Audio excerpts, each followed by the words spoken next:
about to find out, because firing range is loading up into the search and destroy. We go. It's going to be a difficult one. X-Rock now looking just so solid. That will, of course, be 7 maps in a row here at Codm Mobile Champs. They're looking to make it 8 and 9 and advance on to the final day. Godlike still very much in their way, though, here, Brody. And a firing range that doesn't necessarily favor them, but have they got it in them? Absolutely. Yeah, you were talking about Sunuo in the last game. Watch out for him here on firing range. He's going to be sniping the hell out of Godlike, trying to get those entry kills. Him versus the Bees, I think, is probably going to be the biggest story going in towards this one. Mara on the other side, though, inside American at the moment, just trying to provide some coverage over A, because that looks like the site of attack for Godlike here, or off the start of this game. If Fail can get this 1 kill against Chuan-M, that would be everything, but Fail's not certain about it, now having to find an escape route. I like this from Prevail, though. Shows that he didn't like that gunfight, he just advances forward. They wouldn't have expected that because he was a little bit weak. He moves forward. Sueno needs to win this gunfight. One does eventually get taken down, but that was a lot of pressure that would have been pushed over towards the X-Rock side. Now a bit of a switch up here from the side of Godlike. We're going to try and maybe make a move, but look at this pressure that's now just immediately come in from Nono. He's going to be in a hellish position for the rest of the team to maybe do something. Sunoa actually pushed up towards the woods side, so there is somebody very, very close who's going to cause issue, who is potentially going to get caught out himself. But the map is split in a weird way here, Brody, but a lot of pressure from X-Rock. Yeah, X-Rock with this mid-map control, I think is the biggest issue right now here for Godlike. Sunuo keeping an eye on the cross. I think he will have just seen a Beast run towards B. He's certainly going to see the rest, and he's certainly going to be able to kill against Learn as well. Makes things all the more awkward now for Godlike. You're not only in a 2 versus 3, but you know that X-Rock have the knowledge of where you're going. Tough situation. The grenade will be well placed, as will that bullet. Abiz gets taken down. That's 3 in the round now from Sunuo. Nono has followed up as well, but the Tundras are singing right now for X-Rock. Just put themselves in the right position. It's nothing too flashy. But if you're Neutrino, you are going to get an opportunity here. That bomb's going to go down, but I can imagine you're going to get collapsed on pretty quickly. It would take some sort of 1 versus 3 to pull off the round number 1 win. I thought for a second there he was going to make a wrap around the middle of the map, but no. Neutrino. Now looking for it. Has he just found the perfect timing in behind enemy lines? You need better shots than that, though. He's going to find the first kill against Sunuo. No immediate trade. Neutrino might be able to hit the regen kill with some good timing. Even finds a second kill, but Roxy's going to take them down. 1 versus 3 denied. A little bit scary for X-Rock there for a second. He got some good timing as he pushes around the back of the B side, but I think if he hits those shots a little bit crispier on that first gunfight, he's got an even better opportunity. But either way, X-Rock will find the win. I think they would have liked it to be a little bit cleaner in that 3 versus 1, but you take the scoreline at the top of your screens as the most important factor. Doesn't matter which way you get it. Over towards it. Again, just reads Abiz. He's got their number and Learn's trying to survive. Get away from A, my God. Chuan-M going to run down the middle of the map. He will find one, not the second. Trunks will be able to answer back, but momentarily he's left all on his own in a 1 versus 4. Different look from X-Rock. They get aggressive and they punish Godlike. If you guys want to look up the dictionary definition of the word sniper rifle, you might find a picture of Sinuan where Trunks now 1 versus 4 has to find the perfect route through the middle of the map here. Not only to pick up these kills, but to actually grab the bomb as well. Things just so awkward. Might be able to find Nono right in front of him. He gets the timing. There it is. Finds that kill. Does he escape in towards the line of sight of another player? No, he's actually picked the perfect route to get away. He's doing well to get the kill and get out, but there's a big problem right now. No bomb in the back pocket. No information. But X-Rock haven't got a clue either. X-Rock is doing very well in this thing, eh? Trunk's making his way around. Just trying to find a little bit of information where he can, but like ships in the night, they have passed each other. And this has become from an impossible situation for Trunks to semi-plausible here, Brody. Yeah, I feel like if you get this bomb down, which of course I think is the precursor to any kind of 1 versus 4 scenario, you have to be fast about getting a follow-up gunfight. And I think he's been too slow about that decision because he's going to have Mark. Thanks for the follow, man. Sooner rather than later. Or maybe not. Trunks still not sure about this one. You don't actually have a lot of time to make a decision. He's trying to check all the different corners in which a player could be located. Has just spotted out Sunuo, but again, the shot's not exactly crispy. And now Sunuo will just get away, play their life. Trunks will try to get this bomb down, but I think there's no chance. He'll try for it. Even if he does, it will be diffused and the kill will come through either way. X-Rock very patient there, in fairness to them, because I think there would be so much of the fact that you find all those kills early does, you start just sprinting around together to try and find out, but as soon as they don't have that information on the last player, they take their time. Right decision made to X-Rock. A shocking at the beginning of the round is really what won it for them, but good job either way. He's looking for a shot here to try and answer back to what has been some phenomenal Tundra play from the side of X-Rock. Hasn't been able to quite get things going in this series, and he was somebody we did highlight from the side of Godlike, who has been a huge catalyst to everything good they've been doing. Hasn't really got So himself going normally yet, they use lightweight, toughness, and dead silence. That's a good pick for a sniper build. Just looking so much better right now. They're shutting down the key players on Godlike. And Godlike, I mean, they just look so concerned about moving forward, right? They really want some kind of first blood before doing something, and once again, they've lost it. Prevail going down by the hand of, would you guess it, Sunuo. And Godlike now in this effort just continuing to be bullied by Sunuo. It's such a factor having a sniper player who is doing this to you on firing range. It's so difficult to get away from him. He just seems to know where everybody is. It's a little bit of bad timing there. He may well get pushed by Learn. Actually, it doesn't bloody matter because he's just not missing bullets. Learn will walk into the cursor. And now all of a sudden, Trunks and the Bees left all on their own. It has not been a fun time on firing range so far. Still time for Godlike to try and turn this round around. And then maybe it becomes just that little bit more difficult. They are being pegged back and beaten to a pulp. 3-0 now to X-Rock. Yeah, it's just the mid-map pressure here from Godlike. It's insane, right? You win that first blood, and it's just like X-Rock have Godlike, excuse me, have nowhere to go. X-Rock win that first blood, and the mid-map pressure is just insane. Godlike need to do something, and it needs to be a different look, I think, here on the offense. Something aggressive, and here we go. Through the middle of the map, they're going to do exactly that, but they're not winning the gunfights. It's 3 consecutive fights in favor of X-Rock here. Now make it 4, as once again, the wallbang comes through from Sunuo. Neutrino 1 versus 5. Have this fun with this one, buddy. An absolute bloodbath so far here in the Search and Destroy. Always the tough ones to get cast over because you just don't know where the route back in for Godlike is. Is it potentially with a 1 versus 5? Well, it'd be some way to start the comeback. But even with Neutrino and his ability, his talent, I'm good, Vengeance. I'm good, man. Step too far, surely. The shot's starting to come through. It's another. X-Rock is winning against Godlogic. Godlike. I'm saying Godlogic. Godlike. It's just every single time. I mean, Godlike even did try something different at the start of that round, right? I mean, for the most part, the looks have been mostly the same through the first 3 rounds. They try to go aggressive through number 4. And it's don't know why my stream keeps crashing. It doesn't work. That really does demoralize you. X-Rock in commanding control of this game. And now Godlike back to playing somewhat scared, but they've got 1 player through towards an advanced position. If Trunks can find a frag, that'll open things up for Godlike.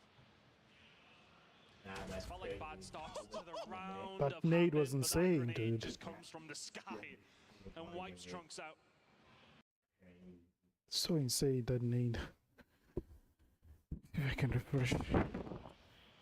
Bees will eventually get the better of Sunuo, but I mean, 4 versus 4, it's just players like that that are just going to hurt you so much. But there we go. Oh, so they normally use the Odin. Now into this round, Godlike will get this bomb down, and X-Rock are nowhere near. Yep. I don't think X-Rock is going to come back from this.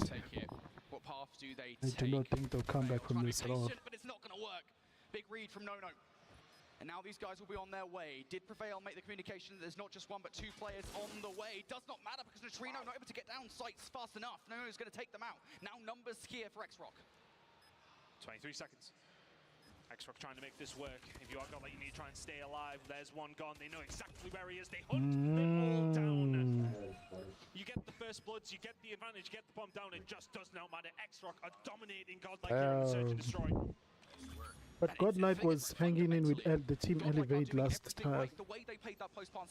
It's crazy how you're not winning this SNTK. So put yourself in a position where you can catch them off guard. But it doesn't matter whether you've got Neutrino in the position or player Prevail there as well. Does not matter whatsoever. Well, the Snapdragon performance meter, if it went further than that, then it would be right now for the side of X-Rock. Ooh, we almost caught it. Lightweight, that's a good insight. I normally use Agile and they're using Toughness. Toughness on an Odin. Wow. Cracks one already dropping down, but no. He can smell him. Neutrino, the next one on the chopping block potentially now for no, but a little dip away. Don't know if he'll have that information that he's crossed. Still so much work to do here if we got like... And it's even more so now as you've lost the Bees. Wow. Even more so as you lose Neutrino. X-Rock are flawless on their defense. The fact that it's like a soccer chant. They are playing well. They're doing everything right. Bro. Hey, bro. God likes... Yesterday they were swimming up with... They were catching up with Elevate. Keeping them on their back foot. But now X-Rock is like beating them, bro. Which is insane. He's just looking down every single angle it needs to, but he has getting taken down now. Lern gets aggressive in the middle of the map with the Fennec. And that has made the difference. Can Godlike potentially find something now? Well, they've got numbers around B. Seems to be the site of attack here for X-Rock. Roxy is pushed forward. In towards Wood. Big kill. Trunks would have got that one. That would have made things more difficult. X-Rock would have had to go and retrieve the bomb, and push towards B would have been delayed significantly. So now they've made this one a 4 versus 4. I almost feel like that was kind of an unnecessary push from Trunks. And it's like a bigger, it's a big arena they're in. Really need to make that. I felt like he was in the position to win the gunfight as well, and didn't. Godlike not able to do much here, and Neutrino's just going to get caught trying to just chilling. Now all of a sudden, they always use the weirdest thing I'm seeing is that they're using toughness on an Odin. Postured round from Godlike potentially. Beat control is here though for the side of X-Rock. RP90 to potentially slow this down is going to be Lern. Has some help on the way, keeping himself nice and tight in that corner. This tournament is giving me some good insights on how they play, eh? We'll have to hold tight as X-Rock starting to move into position. The shots are going to come up, but there comes the nice trade, nice trade. And all of a sudden the gunfights inside the site start to run on down, but Prevail will find 2, and Godlike will find 1. Okay, they're catching up, which is good. X-Rock 6 to the good. Yeah, not without trying, I will say, from Godlike. They definitely kind of made a couple of errors there in that round. That could well have been a 7-0 to X-Rock. That's the first time, I will say, in the Search and Destroy, I feel like maybe there were some unforced errors from Godlike.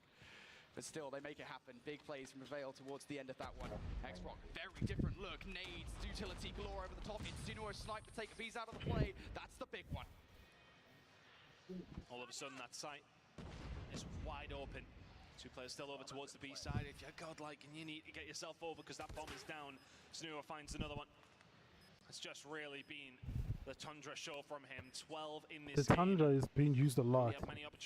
But do they know that the DLQ has a good ADSM? The MG42 comes out. Oh, that's a nice... Okay, that's a nice spot I can use. With 20 seconds to go, and you're just running into gunfire at every single given moment. 7-1 to X-Rock. Domination in the search and destroy. Nice. Close map number 1, map number 2 could not have been further from it. Boy, X-Rock on Search and Destroy, eh? I feel like if these teams could, they'd probably be at the game modes. X-Rock are just that damn good at it. And I think you guys saw there why. Again, I kind of stressed it throughout the entirety of that Search and Destroy. Godlike were fine. They were doing everything right. They were throwing a ton of different looks at X-Rock, variety of different strategies, and all of them were rock solid. Vengeance said X-Rock. You cannot get past Insinuo. I think they won map 1. When they're playing like I think Godlike won map 1. It's got to be so frustrating. X-Rock won map 2. You're literally going through the playbook throughout the entirety of the Search and Destroy, looking for a way to throw X-Rock off, and the only round you do actually win is really via a clutch up, to be honest, via that 2-piece. I think it was from Prevail that got it done. Honestly, Godlike there just got outclassed. Yeah, they got outclassed, dude. And I think, you know, we could go on about Godlike maybe not being able to do this or do that. It has but the weird addition is the Odin. Odin with toughness. That's like a very weird, use. And MG42 always came out. Sensational performance there in the Search and Destroy. Godlike had 0 answers throughout the majority, and now they're going to be heading into a control on C side. A map that they've lost previously up against the side of X-Rock. One guy said Godlike will win this tournament. I mean what do you call it?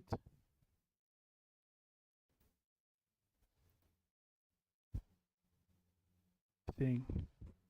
mean extra. Wow, it crashed. Oh my days. Yeah, but we can. I'm gonna bring it back, bruh.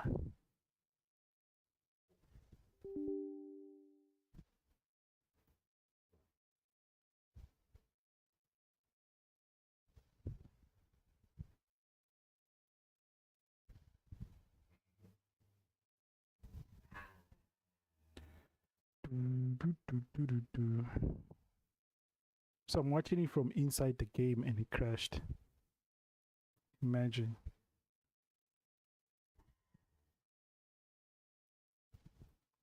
While it's loading up, let me go and pee. I'll be back, guys.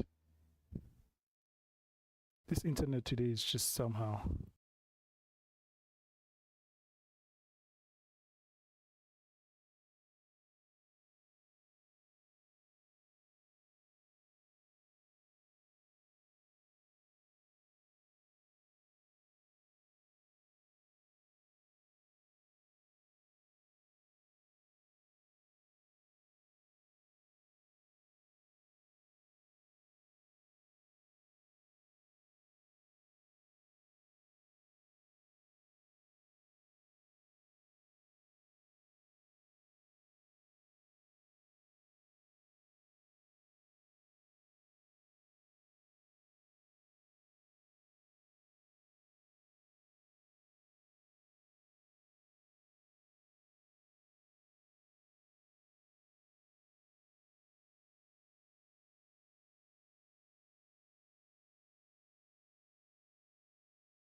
I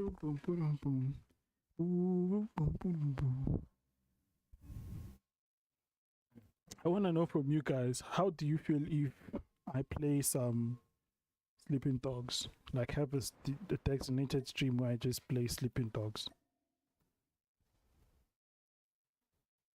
How would you guys feel about that? Like speedrunning Sleeping Dogs. Wait, before we start, we got it. Been sent to your mailbox. So we're very close.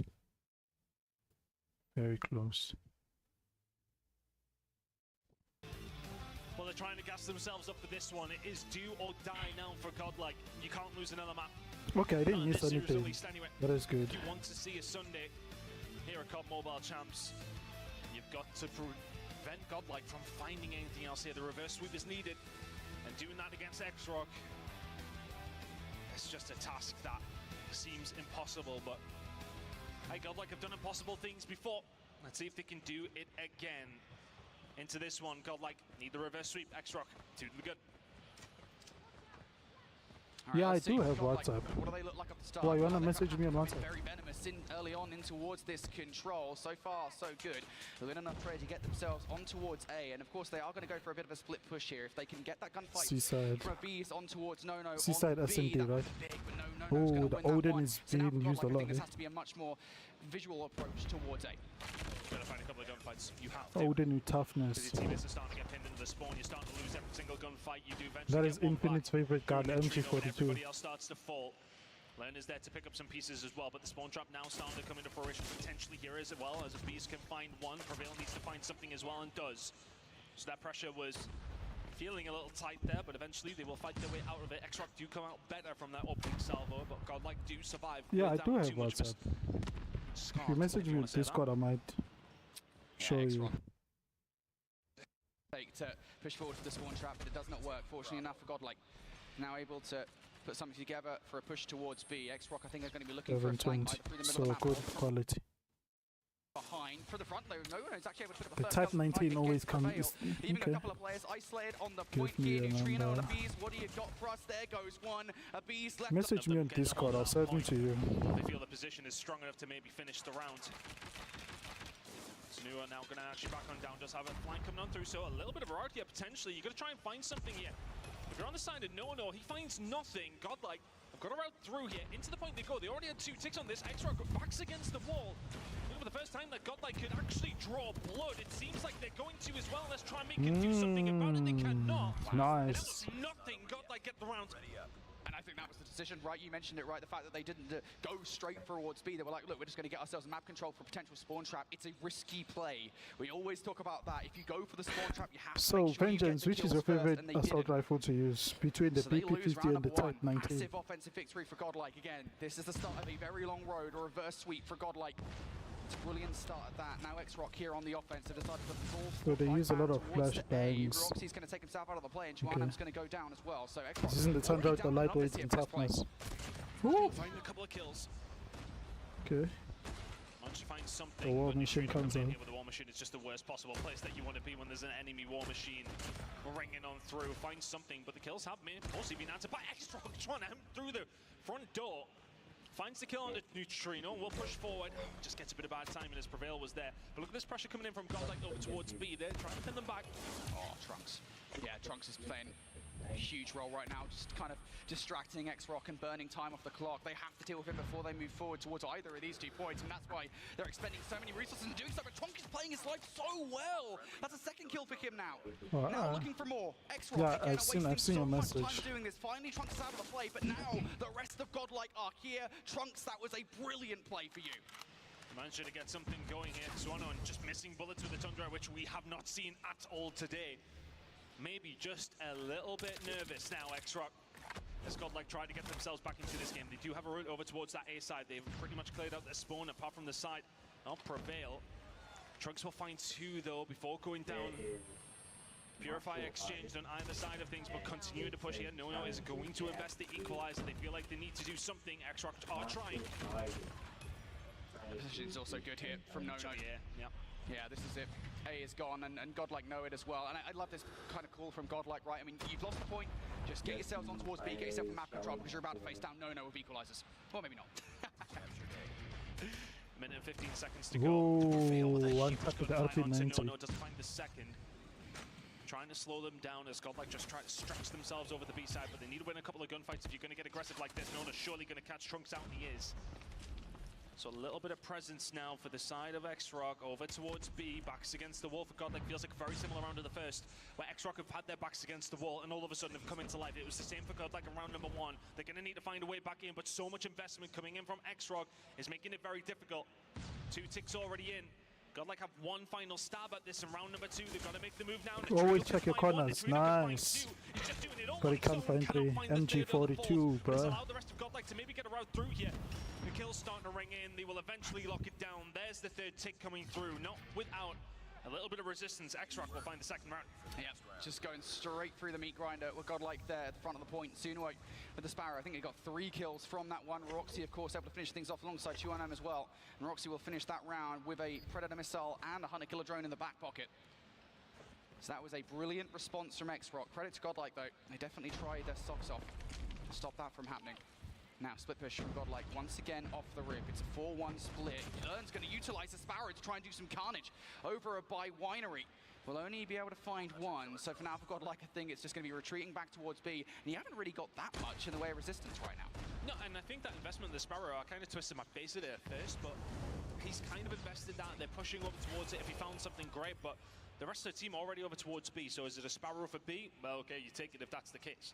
Yeah, and on the flip side of that as well, Roxy just brings out the War Machine there. That's actually probably not the best utilization of the War Machine. I think he kind of spammed half of his bullets before he got anywhere near it. Yeah, I mean, you know, it's a Hail Mary play, quite literally, but it doesn't really work out for him. So B is now fallen by the wayside. That is an early capture coming through from Godlike, and Roxy now forced to bring the Predator missile into play. Not just for kills in this situation, but I think for information. They need to know where these players are coming from. Trunks unfortunately falling, as does Learn. The missile into play, not just for kills in this situation, but I think for information they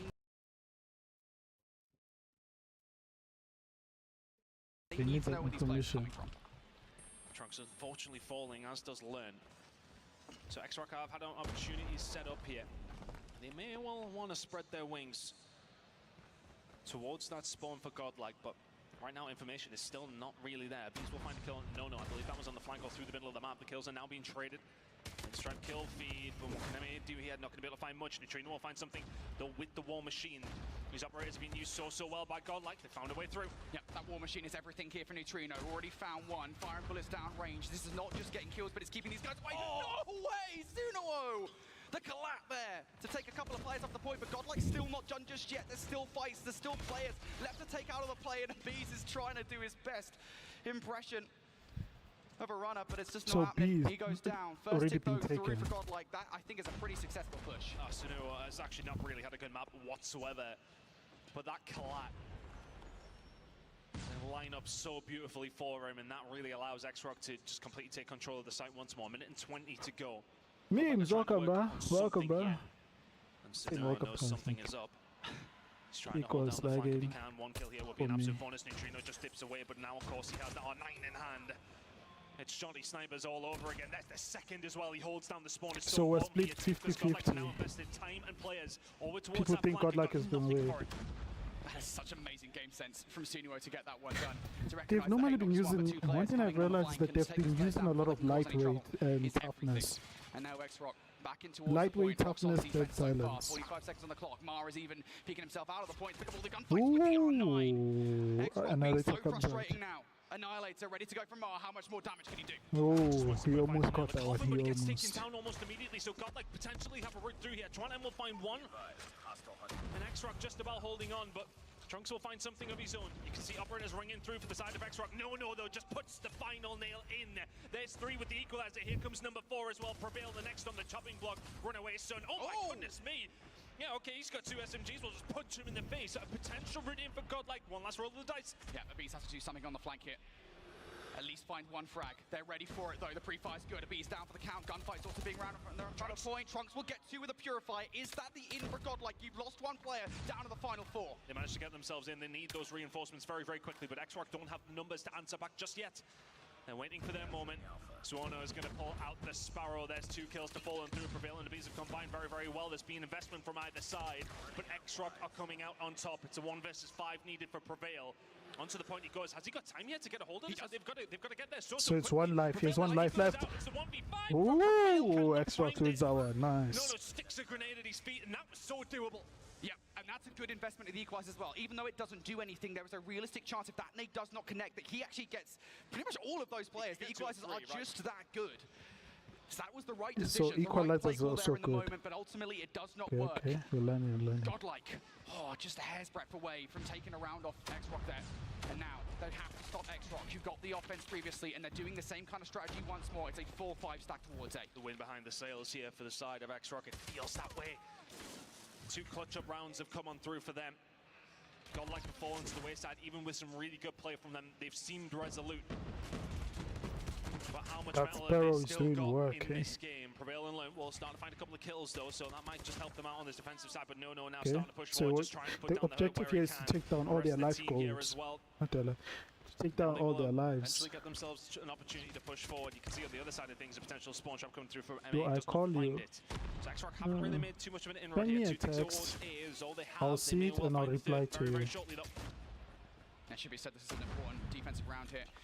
If Godlike can do this without giving A away, they might well get a defensive round number 5, and they're utilising their operators to get it done. Because I Neutrino's will already get found a your couple of message kills here. eventually. After Suno this, I have next to up go the and chopping work block. out. He's going to run out of War Machine pellets to get it done. Does not matter. You've got a Bees there for the help. So it is no At longer an option 19, here lightweight for Godlike. gung-ho. 50 seconds, you're going to have to go for plan B quite literally. And with that kill from Mart, the opening has now been made. So It's this- going to be a while before he gets the Let me go resources. get some Mart food. needs to do a little bit more damage, Yes, and he sir. knows it Needs to as get some well. food. Towards the middle of the map, will not be able to get that kill on towards Trunks, but at the very least there is a good effort. Hostile hunter killer drone. And now back on the cards here for X-Rock. Chopping and changing between which way they're going. Godlike just having to commit to something. A may well be gone. They've sent too many numbers over towards B. You need to do something special if you Godlike over towards A. It's not going to happen. So they set themselves up for B. The lives are dead even. 1.5 minutes to go. X-Rock have time to defend, but Godlike are happy to sit tight here. They have had some opportunity to set themselves up over towards B. It will be hard for X-Rock to break this down, you would think. Godlike have more players on the point.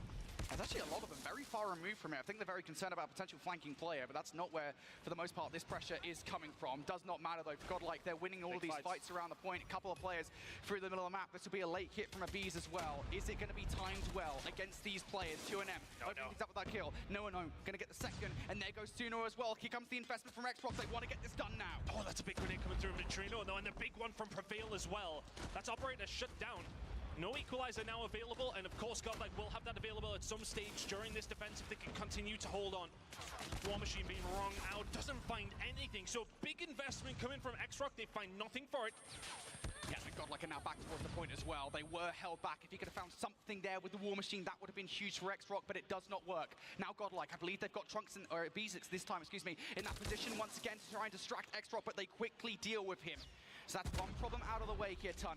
And now Godlike looking to try and hold on towards this point. X-Rock, they have to hit this as a team, but look at this flanking play potentially coming through from Neutrino. Neutrino was the one that found the grenade kill.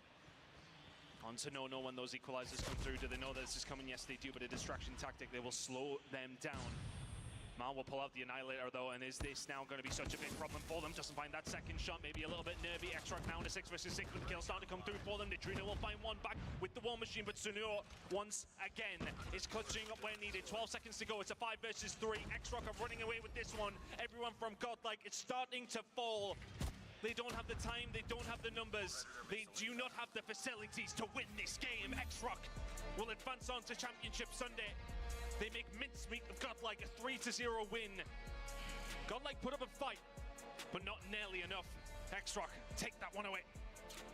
Man, just the minutest of decisions there from Godlike made all the difference, even in that final round. I'd like to see it in the replay package. If Neutrino even makes that flank, if he doesn't go back towards the point with the War Machine, I think they hold on. I think they get to a round number 5, but no.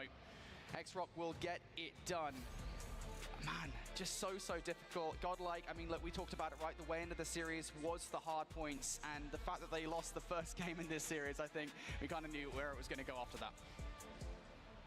Really strong performance on behalf of X-Rock there, but coming in out of Swiss 3-0, we knew they were going to be a dominating force. Really difficult for any of our teams to take on, especially this early on in the bracket stage.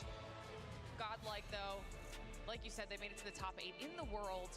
Yet again, a strong performance. I think the thing is, though, this just further reaffirms why you need to have a good Swiss stage, because if you go through the very last opportunity, this is your first game in single elimination. It's so difficult when you're coming into this against one of the tournament favorites, but then that's what happens when you don't have such a clean Swiss stage.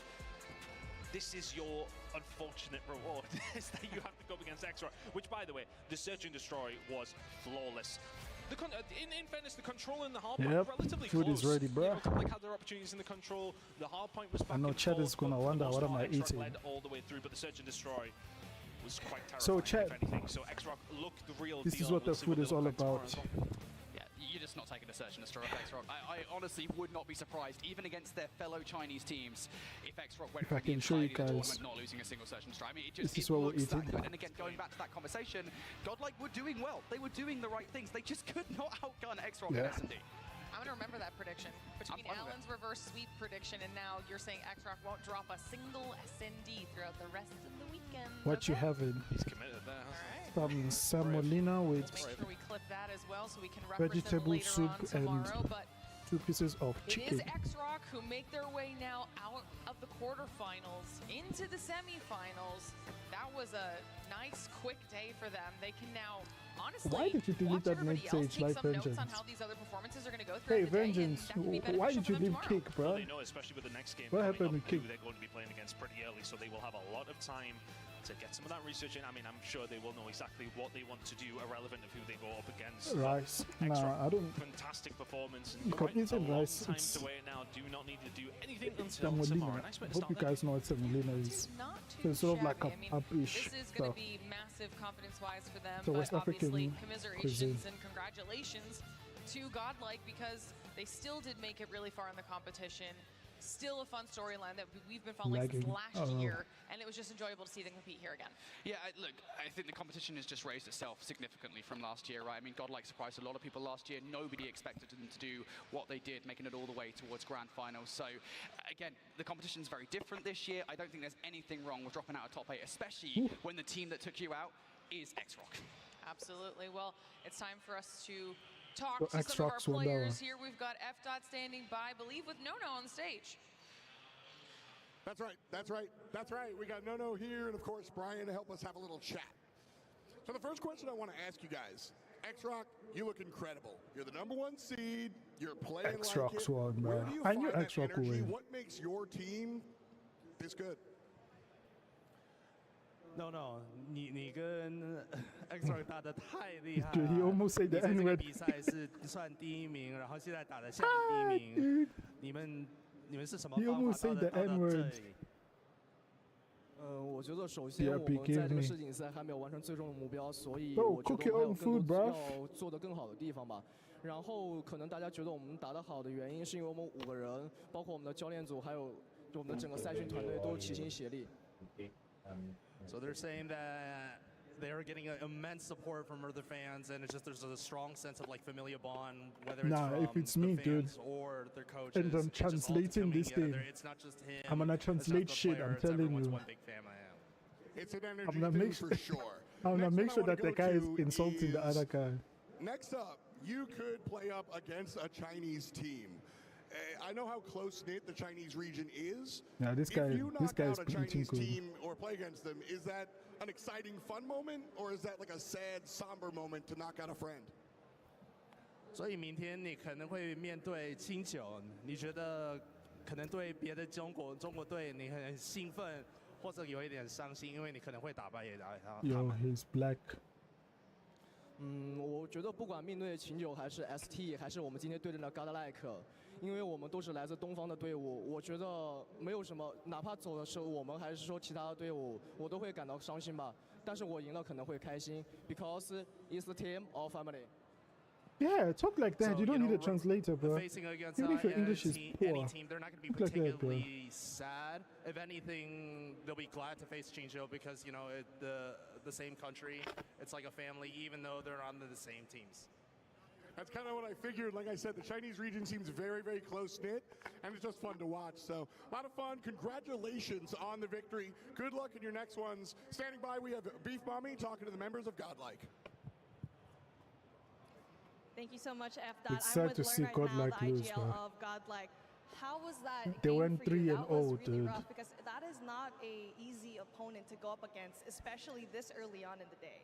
I would say that we were not disciplined enough this year, and Chinese teams are really strong, and we knew this, but today was not our day, and we should have worked hard.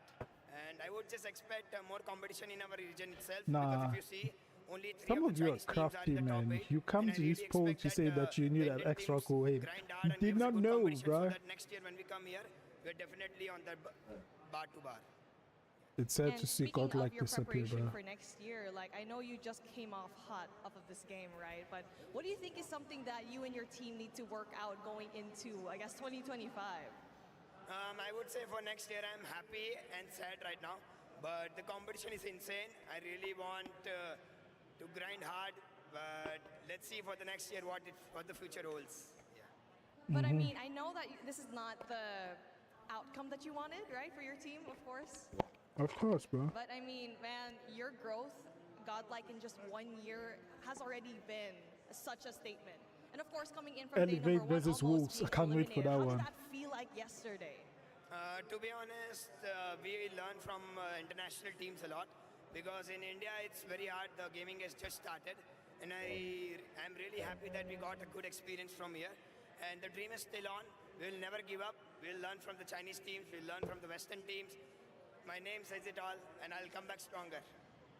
You gotta learn, and of course, you gotta dream on. Thank you so much, Learn. You have been such an amazing player. And of course, that's not just for today. There's a lot more matches up, and not the only squad that will be crossed off here. Thank you so much, Learn. Again, when it comes to the competition, there's still a lot more things happening today. We'll see you in a little bit. 我们是来自中国的 S-Rock 战队，这次 DreamHack 的比赛，我们将会赢下冠军。 The Snapdragon Pro Series is brought to you by Snapdragon Yuppie. Elite Gaming, Monster Energy, DHL, Oh my god. and the United States Air Force. Oh.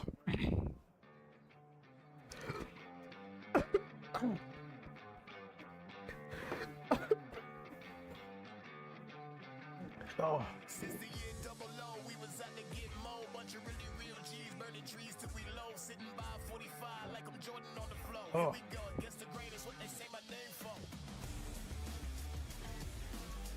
Okay.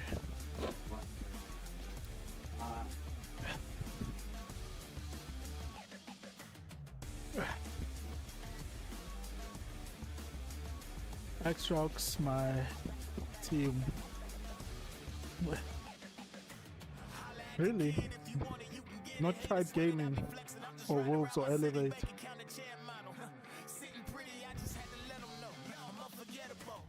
Luminosity Gaming is up next. No, it's not. Oh. Yeah, if it was, then.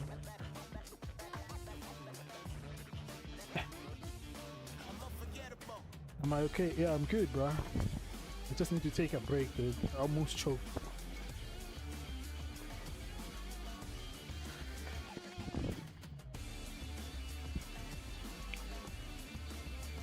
Almost. Since they're taking a break, let's see.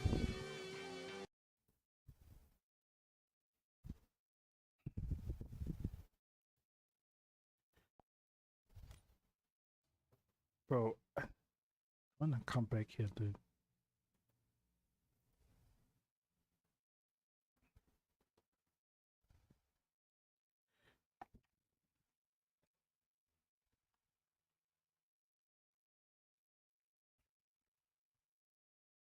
So we are close to the DRH. And we're close to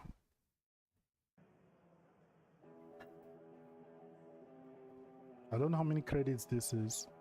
I'll check my mailbox. We're getting the DRH next and then this character skin.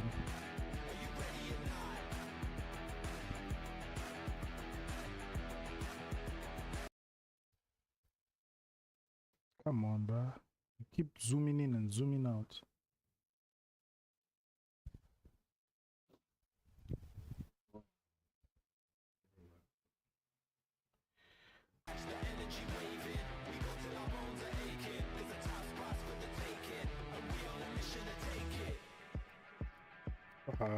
The food is finished.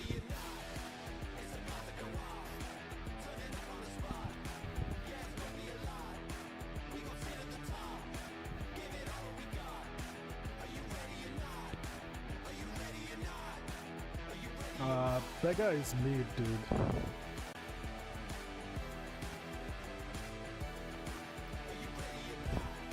It's mid. Especially if you're eating like Indian food. What else? Middle Eastern food. Those ones are bangers, dude. Burger is just alright.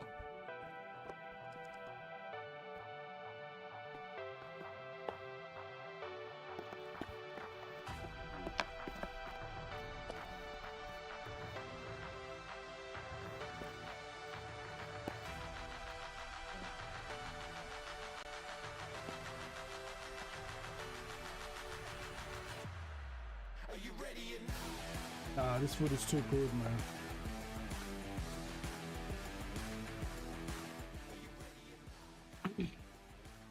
It's too damn good.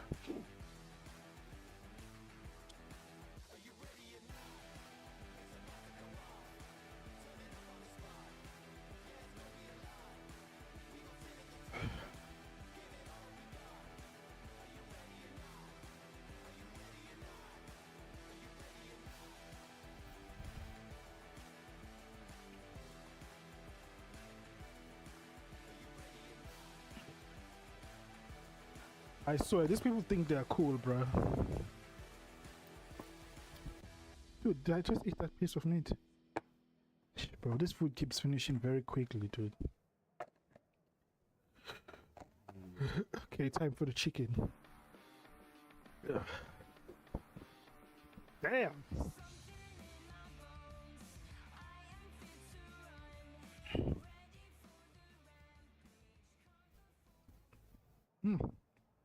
I'm here with Q9. I'm going to ask them a couple of questions heading into this weekend. What does it feel like being back at DreamHack here for the Call of Duty Mobile World Championships? 感觉都挺好的，感觉到这就很放松。 Which strategies have been the most impactful for you guys this year? Which teammates have been performing at their best? 我觉得这次的比赛，我们最关键的策略是，我们每个人做好自己的那一部分吧，然后就是把平时训练的东西都完美的展现出来就可以。 So Wolves AFC, bro, what? Are they still the biggest issue from your region, or are X-Rock Y'all still eat KFC? Wait, it depends on where you live. If you live outside Africa, South Africa, then KFC might be good in those regions. But if you're living, oh my gosh, you're living here in SA, too oily, dude. The top of the world ranking is very tight. Are you guys favorites, do you think, or is there somebody else? 我感觉我也说不清楚，但我觉得我们一定是这一回，怎么说呢？一定是这一回的强队之一。So the road to becoming the champions is strewn with failures. Is there anything that you guys have worked on that was an issue for you, and what was that? 我感觉现在的选手的个人的能力越来越强了，然后包括每个队伍的一些战术啊都变得更加丰富了，所以我们要做的就是，可能我们要在个人能力上比他们更强大，我们的战术要比他们更丰富，这就是我们要做的。So you've been named MVP multiple times already. Would you have any advice for up-and-coming players? 我给他们的建议就是多去观看那些顶尖的选手。I live in a country next to South Africa. 平时自己的话也要多练习，就是。Is it Australia? 一定要带着 Madagascar? 玩，就是想，比如说Is Australia, Madagascar, or Brazil? Between those three. So this is your chance. Oh, next to South Africa, not overseas. We have Namibia, Zimbabwe, Botswana. Going up there. I wonder which one it is. Oh, Botswana. The real KFC in Botswana is the chickens that run around. Those ones are the real KFC, man. Not like this KFC that I'm eating here. My own homemade KFC is better than the original KFC. 然后这一回，特别是国内的粉丝，在这一次顶着时差看我们打这一回的世界锦标赛，然后希望大家继续支持我们，然后我们一定会做到最好的。So that is Q9, our Mobile Masters winners this year. Can they repeat it here this weekend? Vengeance make me choke, dude. Welcome back, everybody, to DreamHack Atlanta, where we are live with our Call of Duty Mobile World Championships. Bro, it looks like it's in the morning that side. But here it's towards the afternoon. A team has been knocked out, and it is X-Rock who continue on and will play tomorrow in our semi-final matches. One step closer to making their way through to the grand final. It's time for us to continue on here with match number 2. Hit me that, bro. That means we brought back some new casters as well. We got Proper and Shift now to get us through match number 2. You excited to be up here? You ready for day 2? Brits are out, Americans back on top. Just happy to be here. Feel good, feel great. I like that you said new casters because everyone calls me old all the time. So this feels very nice. I like this. Stop it. I'm keeping you young and youthful. I love that. Yeah, I did it just for you, all right? Feel sprightly. Now, you just got to hear from them in an interview, obviously, Q9. Well, we have Q9 and Stalwart setting up on stage right now for match number 2. So let's start talking about this squad.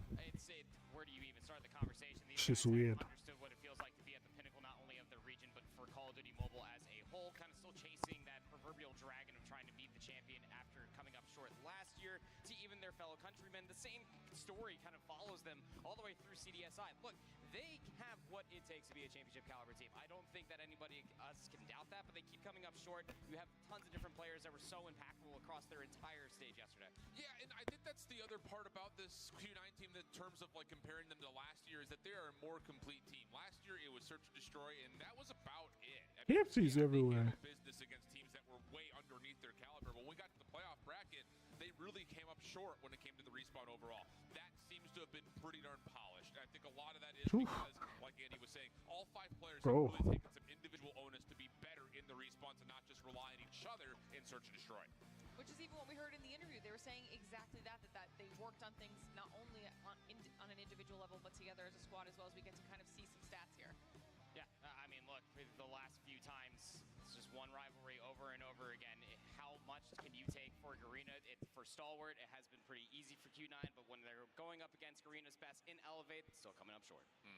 Well, you mentioned Stalwart. We get to see him for a second there on that graphic. They are the other team up here on the stage, so let's start talking about them as well here, Chef. Yeah, Stalwart is an interesting story because I think coming into this event, we really had a top 4, and it was the 3 Chinese teams at Elevate. And now all of a sudden, Stalwart's like, don't forget that we're just as competitive as anyone else out of the Garena region, let alone what they were able to do at CDSI, which was pretty formidable. They did come up Its finger looking good. deeper into the bracket, but overall, they're looking just as competitive a squad as anybody else. What's In that? particular, the Respawn has looked really, really good.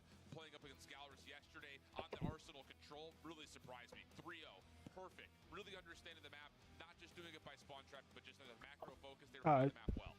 The only series that they lost yesterday was 0-2, actually to Elevated. Again, it has always been that chase. I feel like that Stalwart has been there continuously, and much like on the opposite side we were talking about for Q9, Stalwart, their standout player Skirt throughout the entirety of yesterday has just been on a different level, but that's exactly what you're going to need, we better. single elimination bracket. It is sharp from the get-go. You need these guys to show up. Got some stats here for Skirt as well. Got to see some individual highlight moments for him. I mean, KD. Oh, that KD looks so good, man. Oh, big time. And just to kind of reflect on not just Skirt individually, but how he played in particular against Elevate, that's where it really stood out to me. It was a 200-250 loss. That's a coin toss in terms of COD Mobile Hardpoint. And then an 8-6 overtime loss in the Search and Destroy. So Mauritania KFC is better. Does it have oil inside? Like too much oil? Because South African KFC is ass, dude. That's like American KFC. So let's start talking about the maps, what they've chosen here for their picks this time around. Best of 5, obviously. Let's see what Bobby's up to. Yeah, and the interesting thing, I'm not surprised to see Fire in Range, Infinite's favorite map, in Tunisia. This is a very unique map set to what they'd played last time. So playing Hardpoint, Search and Destroy Control. Hardpoint on Summit and Search and Destroy.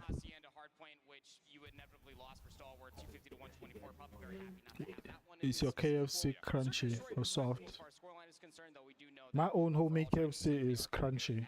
It's in the middle, crunchy and soft. I think that this is still going to be a square-up matchup for this map number 1. Apocalypse could be the start that you need for Stalwart. Yeah, I think for Stalwart, you have to win map 1, 3, and 4 if you were to win this series, which is easy to say against a Chinese team because we expect Chinese teams to win the Search and Destroy. But I think in particular, neither of these two teams are great at Apocalypse, and Stalwart has been riding the Summit train all weekend long. So it feels like both Hardpoints and the Control have to be won by Stalwart if they want to win the series. All right, then give me quick predictions here. Who do you think's going to be taking this one home? Q9.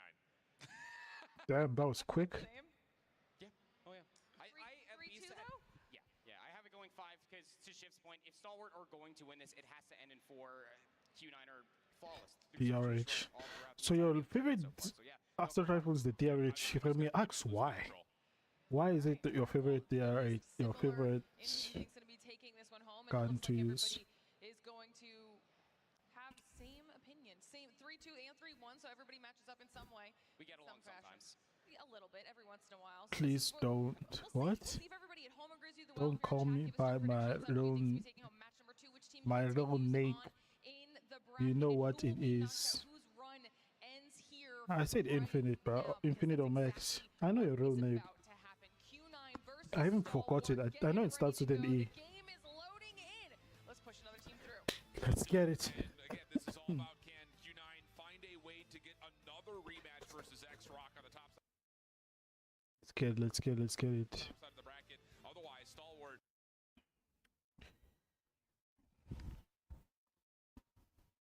look to surprise, take down one of our top 3 squads coming in to this event. I will say the improvements from CDSI to now have been good. Just comes down to are they good enough against one of China's For me, okay. consistency keeps coming to mind when it comes down to the Made smokes are going out. what they've been able to accomplish since then and now. But how good are you today for both Star Wars Esports and Q9? Again, playing it yesterday for Q9. KRM. Versus 4MV, take that as you will, but Lightweight gung ho tactical mass for perks with the Fennec. Ooh, the Type 19 comes out. He watches the Hardpoint. Q9.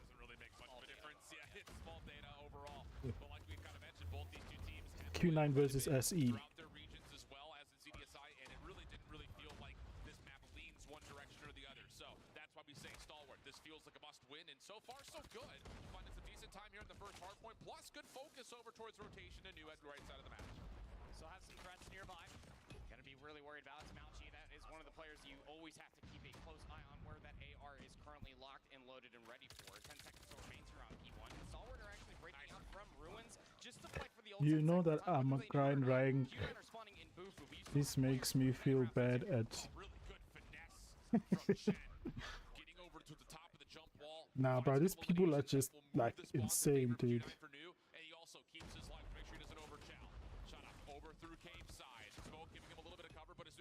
Through it, it's right into the waiting arms of Q9. 3 straight eliminations. Only one more player to find in the back, and they will find it. Really good start for Q9. Now all eyes need to look forward. You got two trying to push all the way out from maps, the rest trying to go through the hop up, but if you attempt to try to go through the broken... You should watch them. What's cool? Yeah, because if you go through ruins, that they're gonna watch down the angles. ...is going on, but Q9 do great enough to be able to isolate these players. They'll get back in some time. Yeah, Clove just a little too antsy right there. He tries to push down when he's got 2 teammates right behind him in just the middle of a reload. Maybe that could have led to more significant of a break, but Q9 quick to rebuttal, find their way back in. From the front, though, 18 seconds of scrap time to fight for it. Stalwart have broken their way through cave side. Couple of nice eliminations behind this. Smoke will work out. Really good contest here for Stalwart, able to get this to a tie game. Look at the spawns, though. Investing into P2. How quickly do you think they're going to be able to at least read this? What you should know now is you have a spawn inside of Ruins, and you already at least have Clove turning back to look at the broken down chopper. Catches one.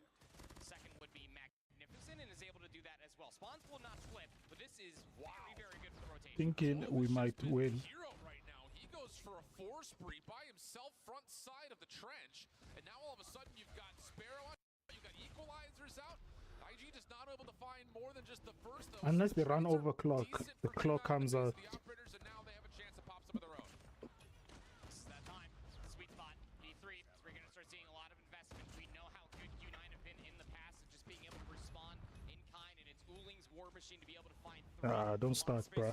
on forward, albeit the Sparrow pulled. Did not find everything, but the break nonetheless. Yeah, really good 50-50 split here. The tug of war between the operators. The mythics should be a brilliant equalizer in these games.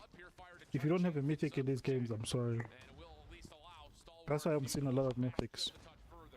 Final 12 seconds, though, not really much to consider in terms of the overall scrap, but the push from beyond the hard point is what we're really focused on, and as Stalwart continue to try to fight through old, they will also have a couple of players trying to contest new.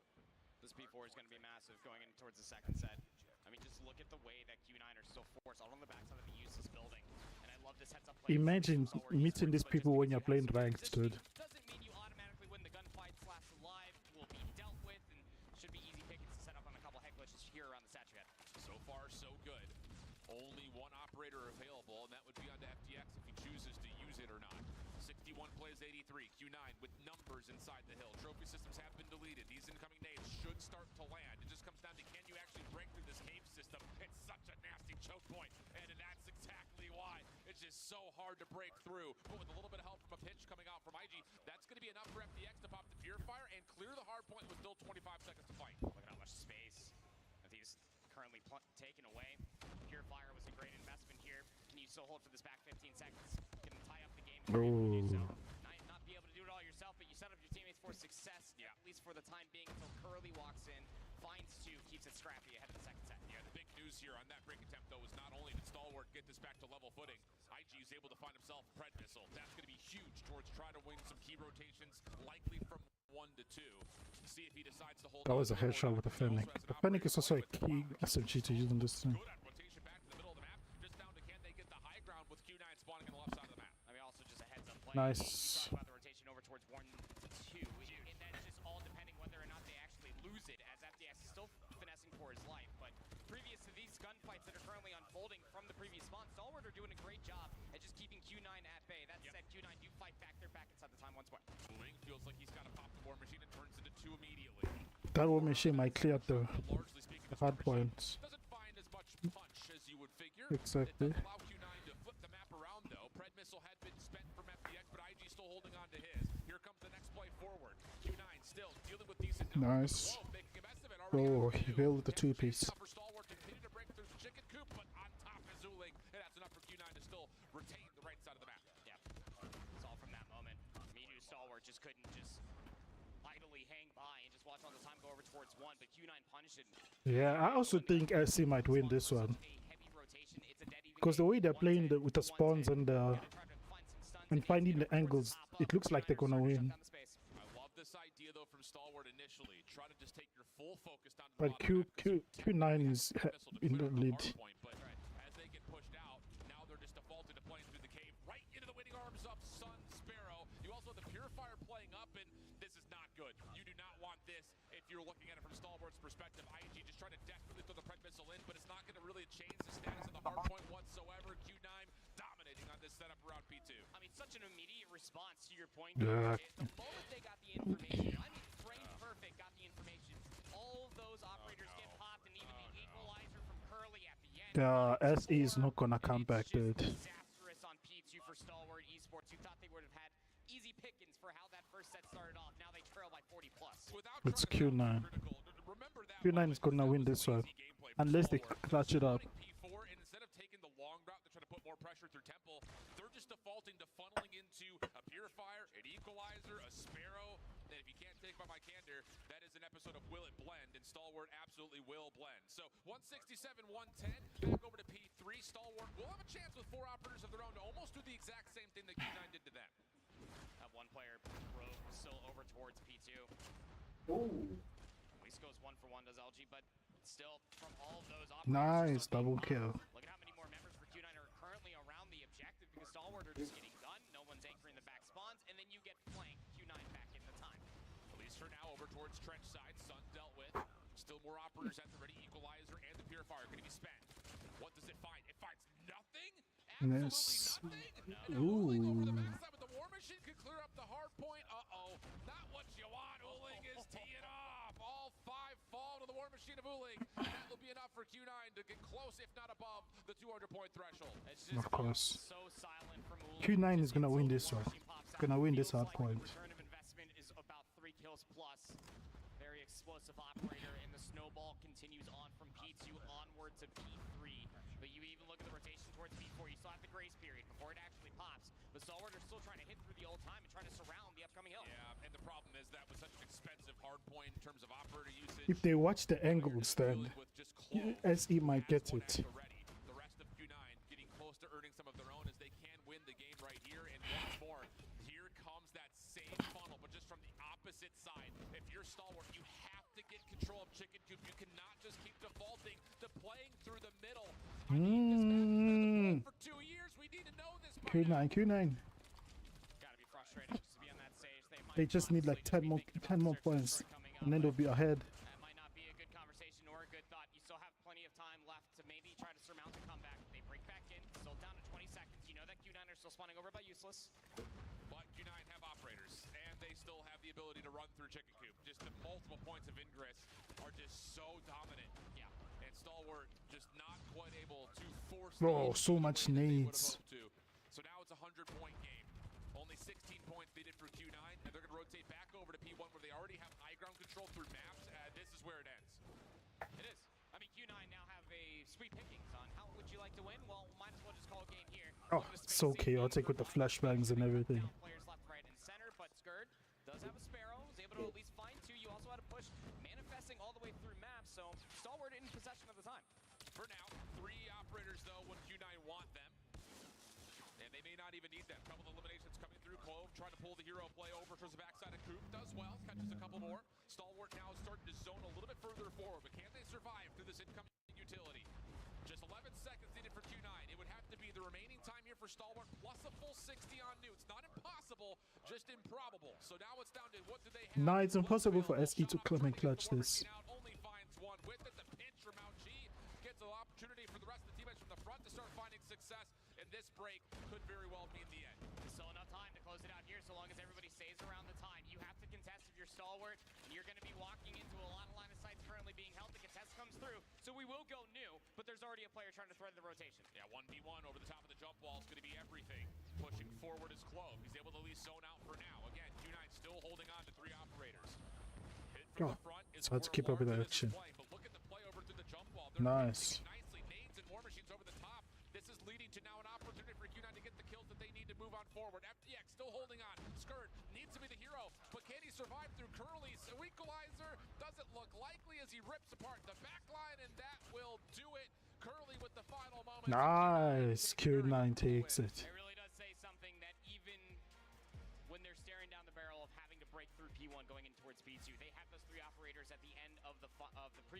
hard points, but then they just waited for the right moment, found some spacing, and then the moment they got inside P2 to call game, that's when you saw the operators being pulled by Q9. And it's those core fundamentals that do make them a very frightening team, because they always have a plan, and they always execute it very, very well. Comparatively to Stalwart, that did obviously have a plan, but once all of your operators get shut down, only finding maybe at max 2 kills, and then Uling pops the War Machine and finds 6. Yeah.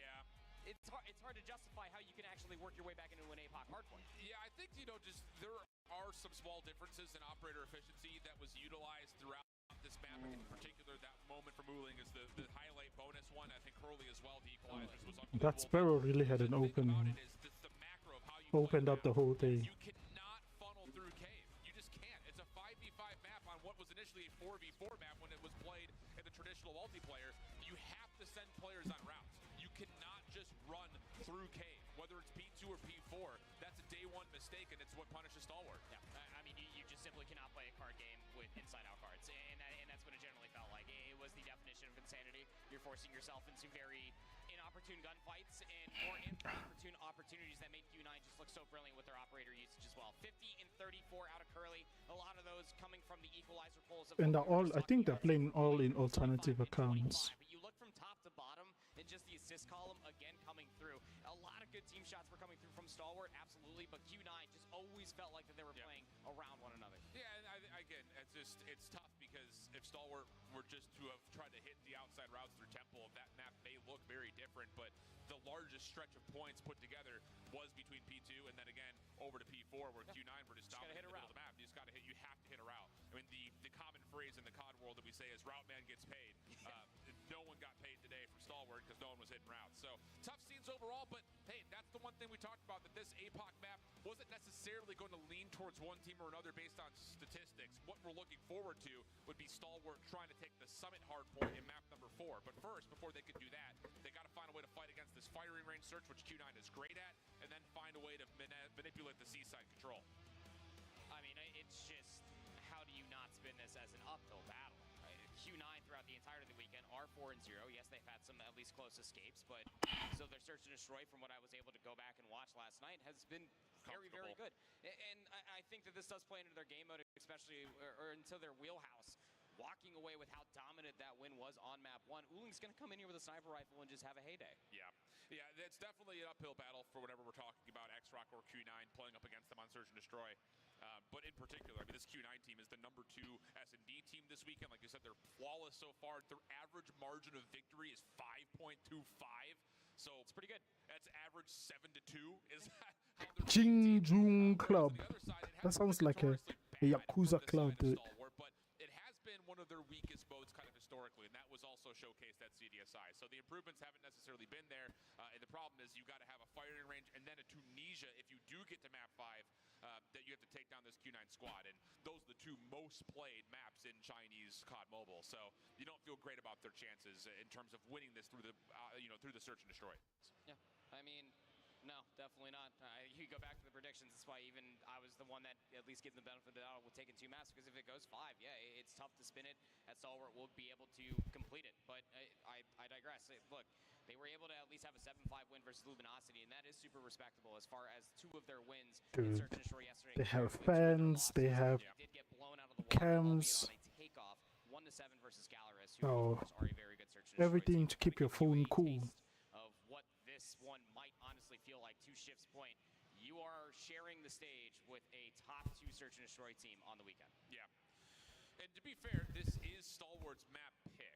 Sure. And I think if you were to look at comfort, other regions playing up against Chinese teams, I think the rule of thumb is you have to Susrogue game info. They did when they won CDSI. They won their Search and Destroy. I think that's like a chalk. That has to be, I think, the key to victory for every team playing up against X-Rock, Q9, or Wolves when we eventually see them. Yeah, I mean, the firing range is always kind of a toss-up, because, I mean, it's one of those map mode combinations. To your exclaim about Apocalypse Hardpoint, we've had this around for quite some time, so you feel like that there could be some unknown variables potentially for it to come all the way through. Again, when these 2 teams last faced off against each other, which was not too long ago, they did play that Express Search and Destroy, and it ended 9-4. So yeah, not bad. I would say that the armor is not impenetrable, but you're definitely going to have to work real hard when it comes down to firing range. Really finesse your angles. We just want to see good utility being used to unearth some of these positions that you know that the sniper rifles in Q9's hands will be lurking at. It's just one of those things, like, and it's something to keep an eye on throughout the day, is how often are these teams going to say,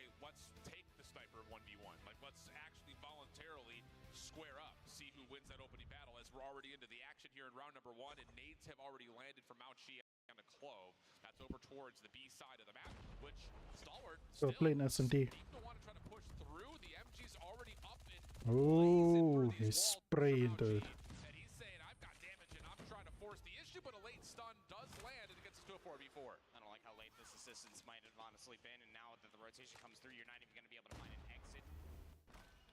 So 4v4, we will wrap all the way back over towards A, but the benefit of doing that tin push, you'll be right back to assist your team for this push. 3 players for Q9 have already It's the last live stream. of course, even getting a little bit further forward, unable to hit his first shot. I hope you're watching this thing to get your free character, right? Mario Bros. Yesterday there was a free character they offered to people who watched this thing yesterday for 3 hours. So if you watch it, you get a free character yesterday. If you miss that one, you can get a better character today. But it may not matter because the bomb's being planted at B. Gonna have to at least get through. I hope you... The one you see on my thumbnail for this video is the one I got for free. That is actually criminally insane. Oh, they saw him though. And Shot Up is deciding, do I want to play sandbags or want to play inside the site? He's going to opt to play sandbags. Time ticking away, starting to lean back towards B. Difficult 1v2 here for Uling. He's cleared out a lot of the backside of the site, but now here's the difficult part. How do you work your way into the actual bomb site itself? Nade being cooked. This would need to land. And, well... Oh, he got it. He sees him. He gets that information. Does the team lane pro? No, he stood up. He stood up. He's going to the bomb. He's going to return. Oh. You cannot make up that faith that IG had to have for Shot Up. I mean, yeah, I would also trust Shot Up if he had to watch my cross like that. But, you know, it's one of those things, you get naded. Typically, our first reaction is just to move. That's the exact way that Uling wanted, but not to be played into those hands. A nice little bounce back for Stalwart when they seen that they were down. Yeah, opening shot. Okay, Shot Up also able to find Sun. So an early 5v4. FDX getting at least some consideration for his position. A couple of shots coming out towards him. Still fine and dandy, though, as the defense for Q9 is going to be tested here. One player playing a little bit more aggressively through mid. It's a little bit of a crossfire setup inside of the trailer with Chen on an R9. So he's going to be stuck there for pretty much the rest of the round. The taking down of Sun, that's a big scope out of the way. As the push starts to manifest all the way through jungle, you do have 2 defensive players here. They're guarded by a trophy. See, if you're watching this Mario Bros, take notes. They always use toughness, lightweight, and dead silence for their snipers. Fast ADS and snipers. For buffering, I think we need to reduce the quality. So, one thing, right, is that I turned down a if you're okay with this quality or are you okay with the quality before? Don't tell me. Okay. I have to restart.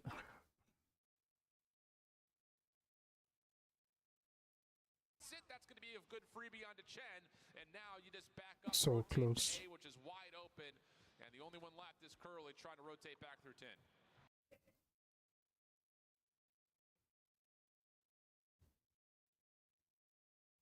Oh, maybe. My brain would definitely go there, but what a great opening for Stalwart Esports. Again, going against everything that we've said so far. Q9 kind of get mixed up with what Stalwart are throwing their way. So we have 100% on SE winning this match between Q9. 100% of you guys said SE is going to win. To take that 1v1 sniper battle early is Q9, so different kind of more reserved identity in this round 3 defense than what we had seen previously. Just waiting for the timing. Maybe someone could overextend. It's gonna be so frustrating for Q9. We have to play extremely passive on this map.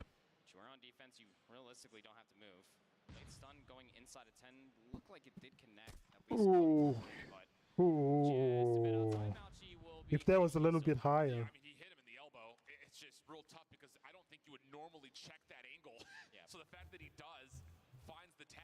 pushes Mauchi back into the deep side of Tin, which now puts a little bit more pressure on this double stack over into trailer, because they will not have anyone watching their mid-cross as much as they had previously. But time is running out here. Lots of nades are still available for both sides, including a defensive retake smoke if they want it from Mauchi. So he's the important one to kind of keep an eye on from the defensive standpoint. This is bold. Seconds. You gotta go. They're just gonna flood inside of Tin. The timing is good enough for Curly to find all three. That's solid. Just swings wide for SE, bro. Waited so long for the perfect moment to pounce. It just turns out that SE sold. Yeah, and I kind of was trying to tally who had thrown what early for Stalwart. It seemed like they would have had plenty of nades still left, but instead of throwing anything into trailer, they just try to flood it. And that double setup on the crossfire is perfect. So maybe the first moment where you look at Stalwart and say, what went wrong there? Lots of nades and smokes being thrown over towards the middle of the map. Different setup again here for Q9. There's one with an MG42. There we go. This time it's Chen inside of trailer, but with an MG. So he's got to play this a little bit more passively. There's not a lot of help for him unless Curly can find something on his cross. How much late utility do you still have for the inevitable execute that has to come your way if you are Stalwart?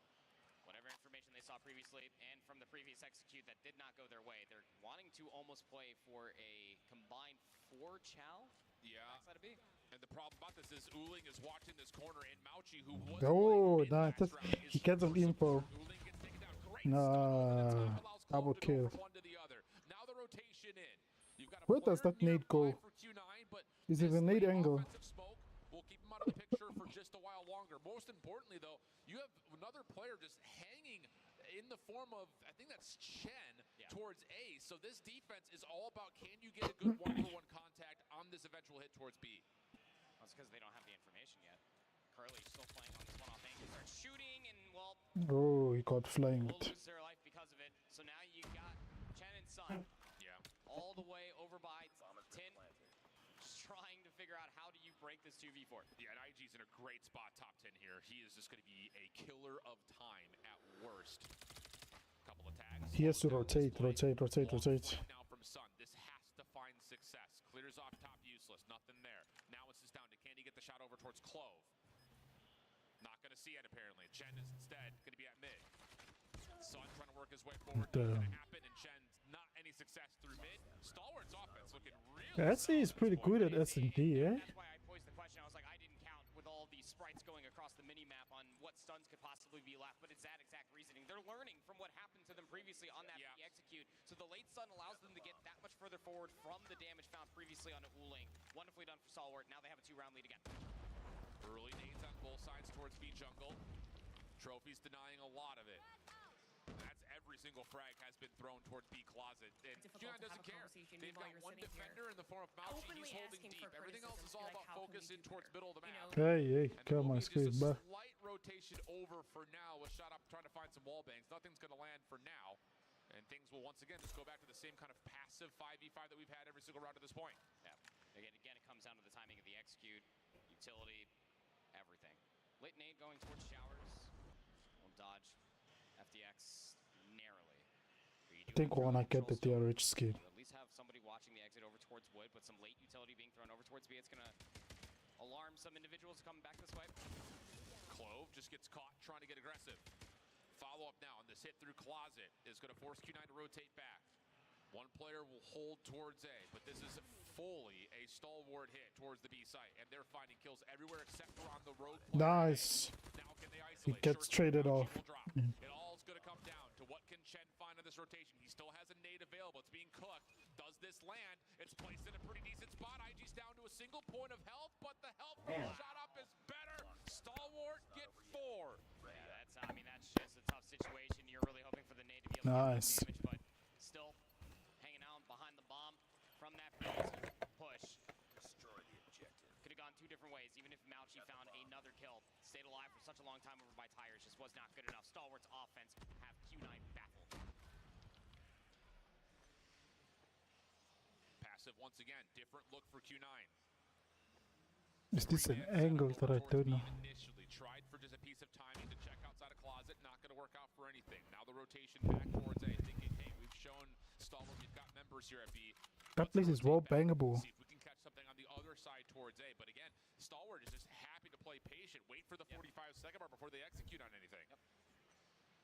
trying to get as much kills. Woo! Nice. And Shut Up will find that first blood onto Chen. Shade. Does that open up the A side? I mean, look at the response coming through. They're trying to repick up all the way through mid. They're expecting it to come back over towards B, and why wouldn't you? Stalwart have been loving MG42s are coming out. That was a nice snipe kill, bro. Looking for the sniper deep. The fact that he flicks down to find Chen in a weird spot is an impressive first blood. And now it's a 5-man stack over towards the other side of the map. There are no snipers here. This is just AR gameplay for Q9's defense. Clove, first one in. MG42 responsible for middle. Hold on a second. The Odin coming to life here all of a Did sudden. Tribe win the playoffs? Yes, they did. That actually stops the bomb from being planted with assistance. Tribe is gonna be after Luminosity. After the Luminosity match. Great realization from Sun. Hey, I should probably check Oh, a quick scope. and the patience, but on the other side pays off, albeit being first blood in a very, very crazy way. At least you walk away with 2. Yeah, and I think for Q9, just to kind of give credit where credit is due in that last defense, they know that they've been stunned up a lot backside of that car on the backside of B towards tires, so they stay even further back away from it. You avoid getting stunned, and those long-range angles end up working out. So we swap the sides. Q9 now on the offense. Initial efforts towards A. There's 3 stuns being tossed, and the hit behind the smoke will start to ensue. Clove has nowhere to go. The Fennec is always the major player in this tournament. Should, even a late nade should confirm it. There's going to be a little 1v1 outside of wood.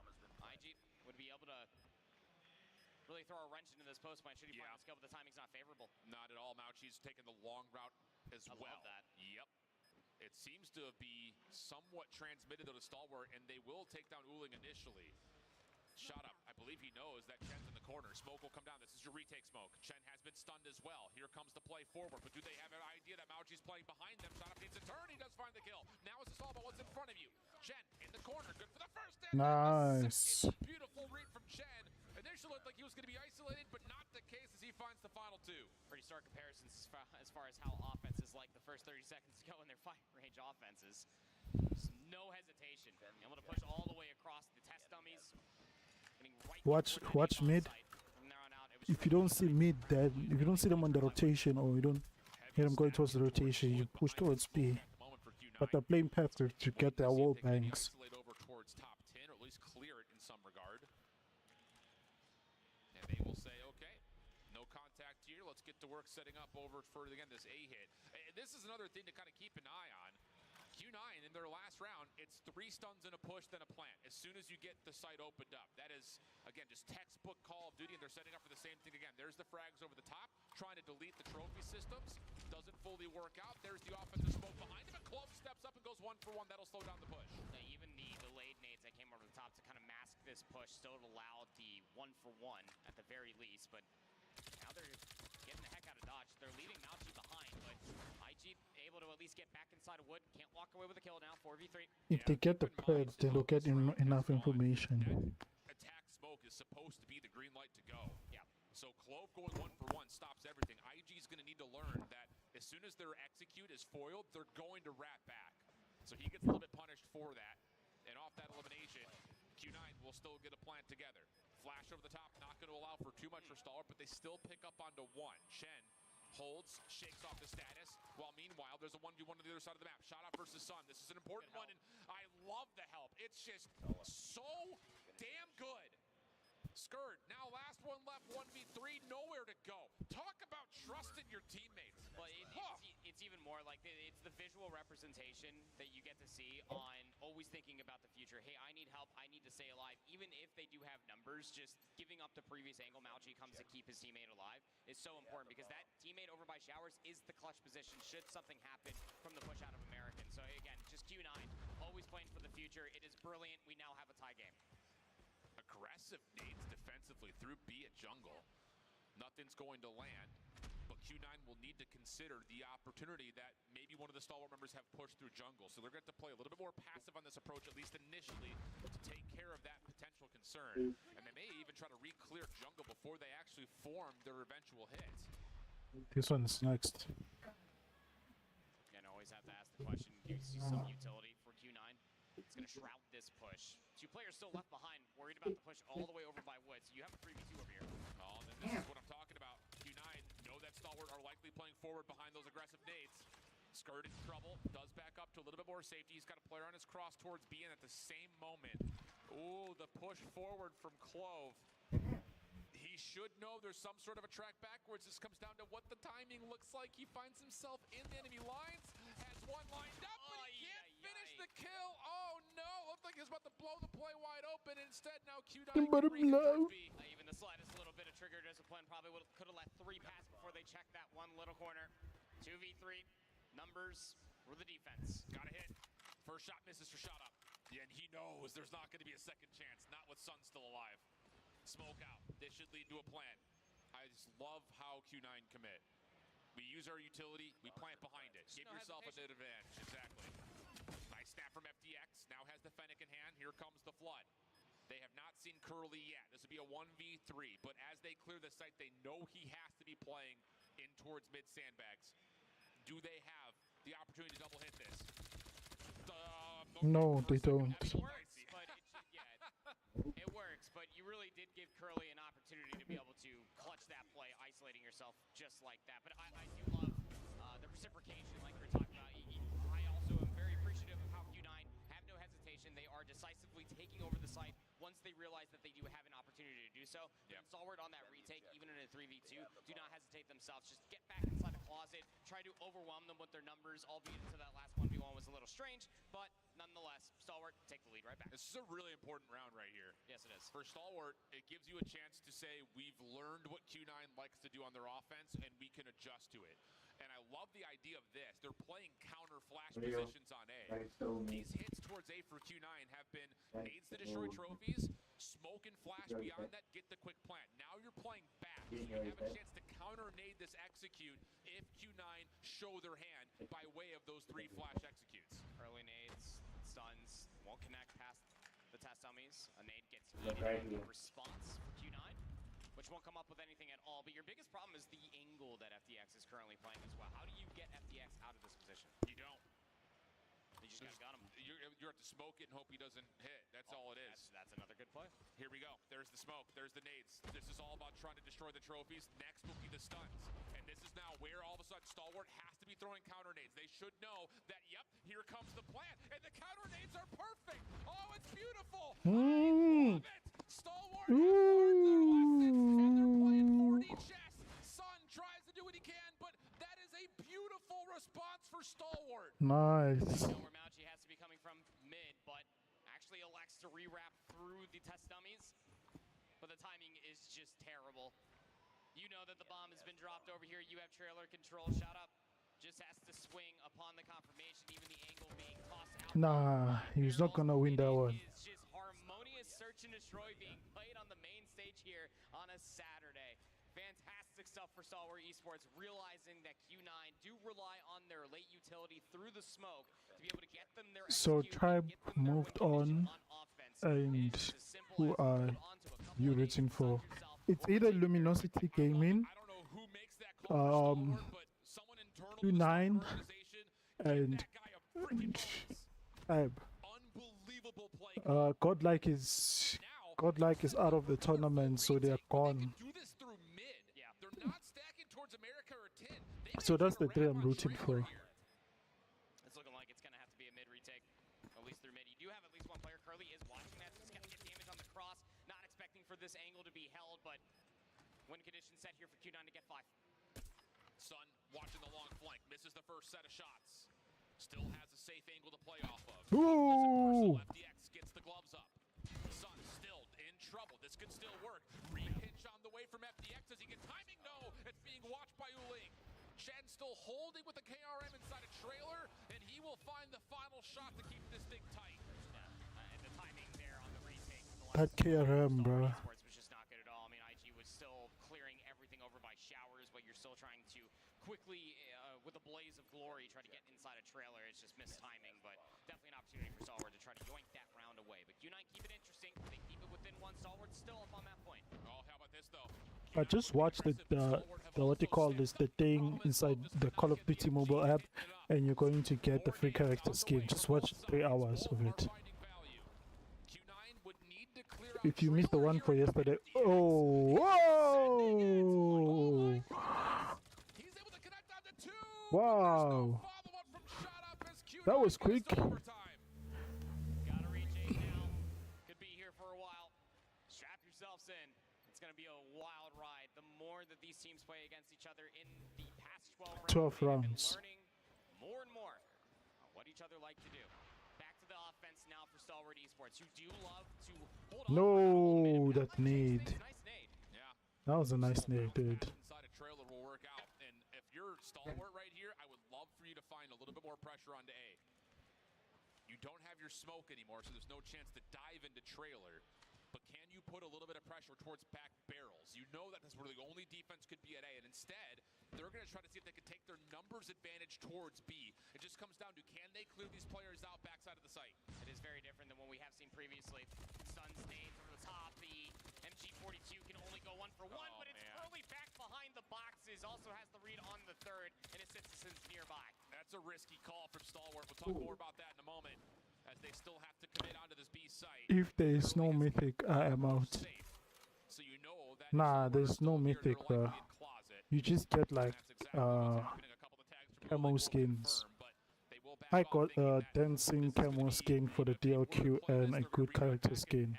But they won't give mythics. It's not for global. They don't offer free mythics. Just play the 3v2 retake. Might be a 2-1 split once they do get the mutual information, but here's the hesitation coming through, at least for IG and FTX. They've just been expecting somebody to egregiously overchow, and they've given up the entirety of the map.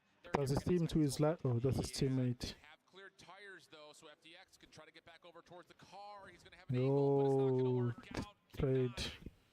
It's such a good call. Nice. The fact that you call it, they're playing just for a retake, because they know that Stalwart don't have numbers. They know they have to clear deeper and decide if they want to get a plant. What does that mean? It's going to take time. So they have a free wrap to come around from behind. It's just really good awareness from Q9. But it's the lack of awareness for the execute for Stalwart. Again, the stuns and the nades, it is a lot of risk, because you're not expecting Q9 to have this very similar setup. But here comes back the offense. Now Q9 up on that point. And Q9 looking to take the smoke play into trailer, and they will isolate. Well done. Curly now has a post plant setup. The problem is, do they have anyone to clear out this backside barrel? No, they can't clear it out. Nade smoke still alive for Stalwart. Unless they have trophies. A quick plant. Okay. Over the top does not land. So now they're going to play retake, and you have to be wary about what's in trailer. Someone needs to hit, and it's going to have to be shot up. Hey! Clean up. That was a clean up. The next couple rounds needs to come through. It's FTX against Oh, no. Nice. It's just getting rewrapped on. Shots from behind, though. Alert him that there is a player behind him, but it's just not going to be found. Q9 take the search 8-6.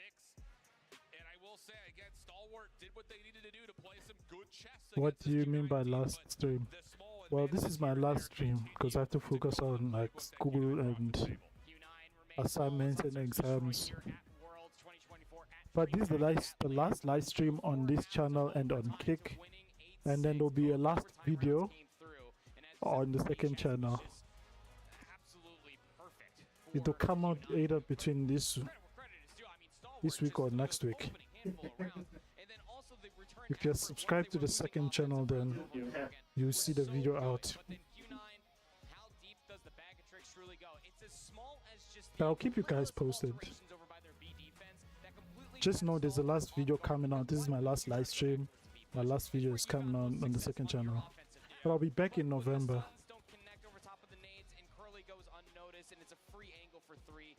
November 20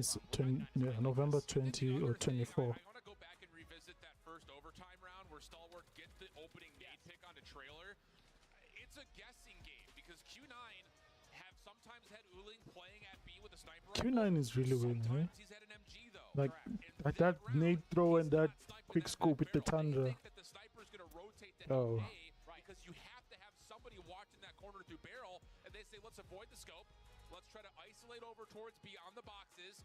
The stuns don't fully land though, and wouldn't you know it, Curly's holding an MG over the top. Ah, thanks, man. Rifle that time, and Curly walks away with 3 to give them that advantage. Slightest alterations, but the one constant is in fact Curly. 17 and 11. That's a hell of a lot of engagements through the rounds of search and destroy that we saw. 13 and 9 out of Uling. Said to keep a close eye on what that cat is about to do going in towards search and destroy. And wouldn't you know it, was pretty They're all bronze, bro. From the two usual suspects from that map, number 1 for Q9 now lead them 2-0 over Stalwart. And Stalwart coming into this control, I mean, at least you know that it could be a more favorable game mode for you, but 0-2 back against the wall versus this Chinese team of Q9 that you have yet to beat before. Yep.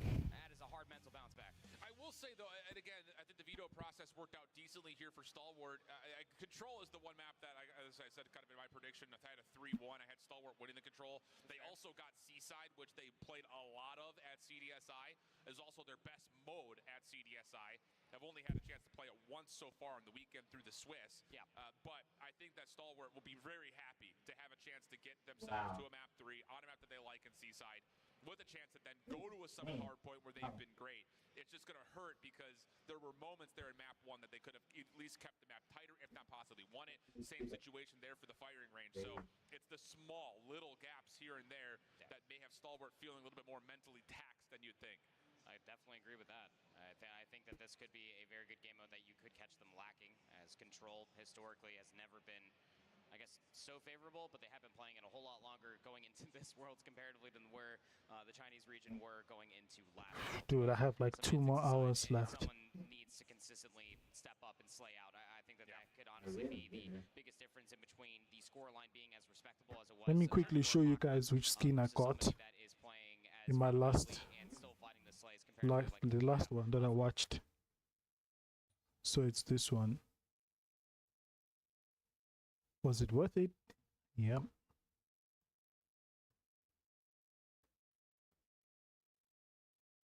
And I'm so close to like finishing Alcatraz. I knew great success. Crazy. So that's the character I got from watching the thing. Yesterday's one. Maybe this one we're about to get the DRH. This DRH skin. And if we're talking about the DLQ skin, it's sort of like a dance. It's not that good DLQ skin. When they played Crossroads and they played Raid. But Arsenal and Seaside are different monsters. They don't play anywhere near the same because the map largely relies on can you spawn trap better than your opponent can. Do Q9 have that ability to give that understanding, know when the windows are to do that, and then successfully pull it off? Because even watching the last map with X-Rock, their executes were great, but sometimes they were getting punished trying to push across the map. So that's, I think, kind of where the question is can Q9 be better at that than X-Rock, where even though, of course, X-Rock... Can your brother play Codm on PC? Yeah. You can ask him. Can you play Codm on PC? Stalwart has been doing across this entirety of the series, barring some rounds in Search and Destroy, is being unpredictable. Can you play Codm on PC? That's why, you know, if you want to go One of the persons asking, can you play Codm on PC? in between the modes, you go back towards that break. Yeah, you can, bro. That's where we were. He's good with keyboard. Both Shift and I here on the desk of just somebody just needs to hit a route. That could have been a difference maker, and someone getting creative rather than just taking the. He's good with keyboard and mouse.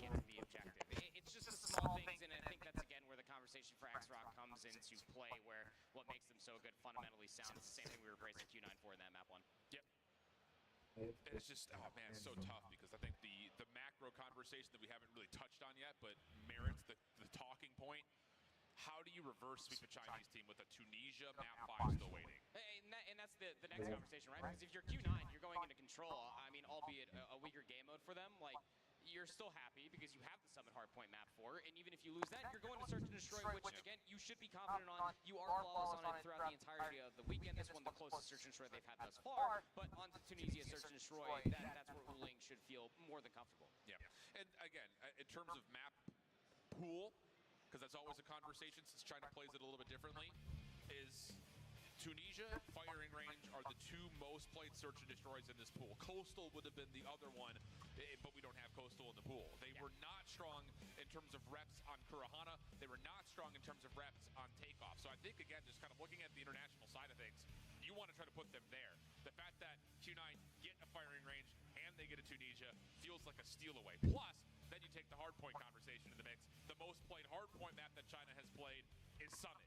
So it's like between that and Hacienda, but mostly Summit has been kind of one of the linchpins for success for these 3 Chinese teams. So again, Q9 is going to feel great about how this map pool came to be. Start of rape. It's just going to always be slim pickings when you're looking at a lot of these different. I think they're using chalk. This is like chalks that they're rubbing on their thumbs.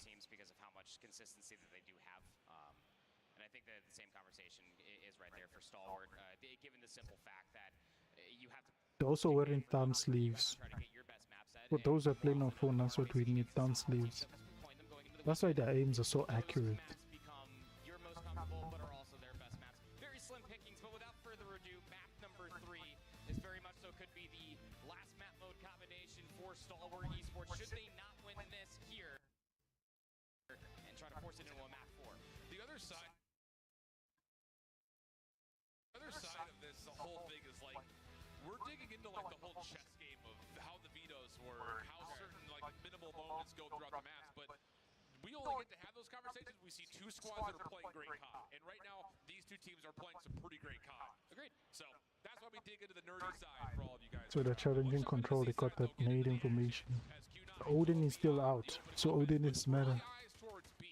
Stalwart's going to really invest their defense on the A side of the map through Winery and then try to re-wrap through middle, but as they lose shot up, Q9 are very aware that this next hit has to be coming through U-Haul. That's just the stack immediately inside the zone, just trying to bait them. Timing for at least 2 is not favorable, but Sun's scope, because of course it is, going to be able to find 2.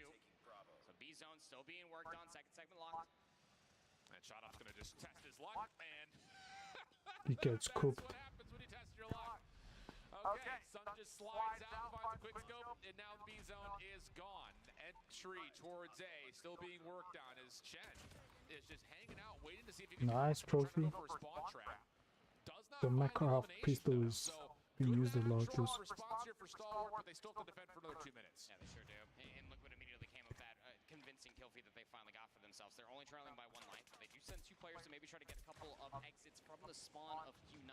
It's exactly what you have to do when it comes down to the circle and chess game that is being played at Seaside Control. And Chen can get to work with the KRM, clearing out top bar, and over towards Secret. Oh, nice. The flank is great from church side, and now all of a sudden the defense is scattered, trying to retreat back to safety as FDX. Has a type 19 to work. Codm and Panic are heroes used because they are banned. Because they banned the BP. Of course, bruh. I know, they banned it like the BP50 Mythic or... Oh! Nice! Good pace.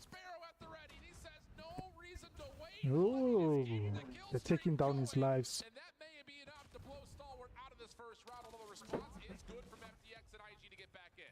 So yeah, they banned the PP50 Mythic because that thing is busted.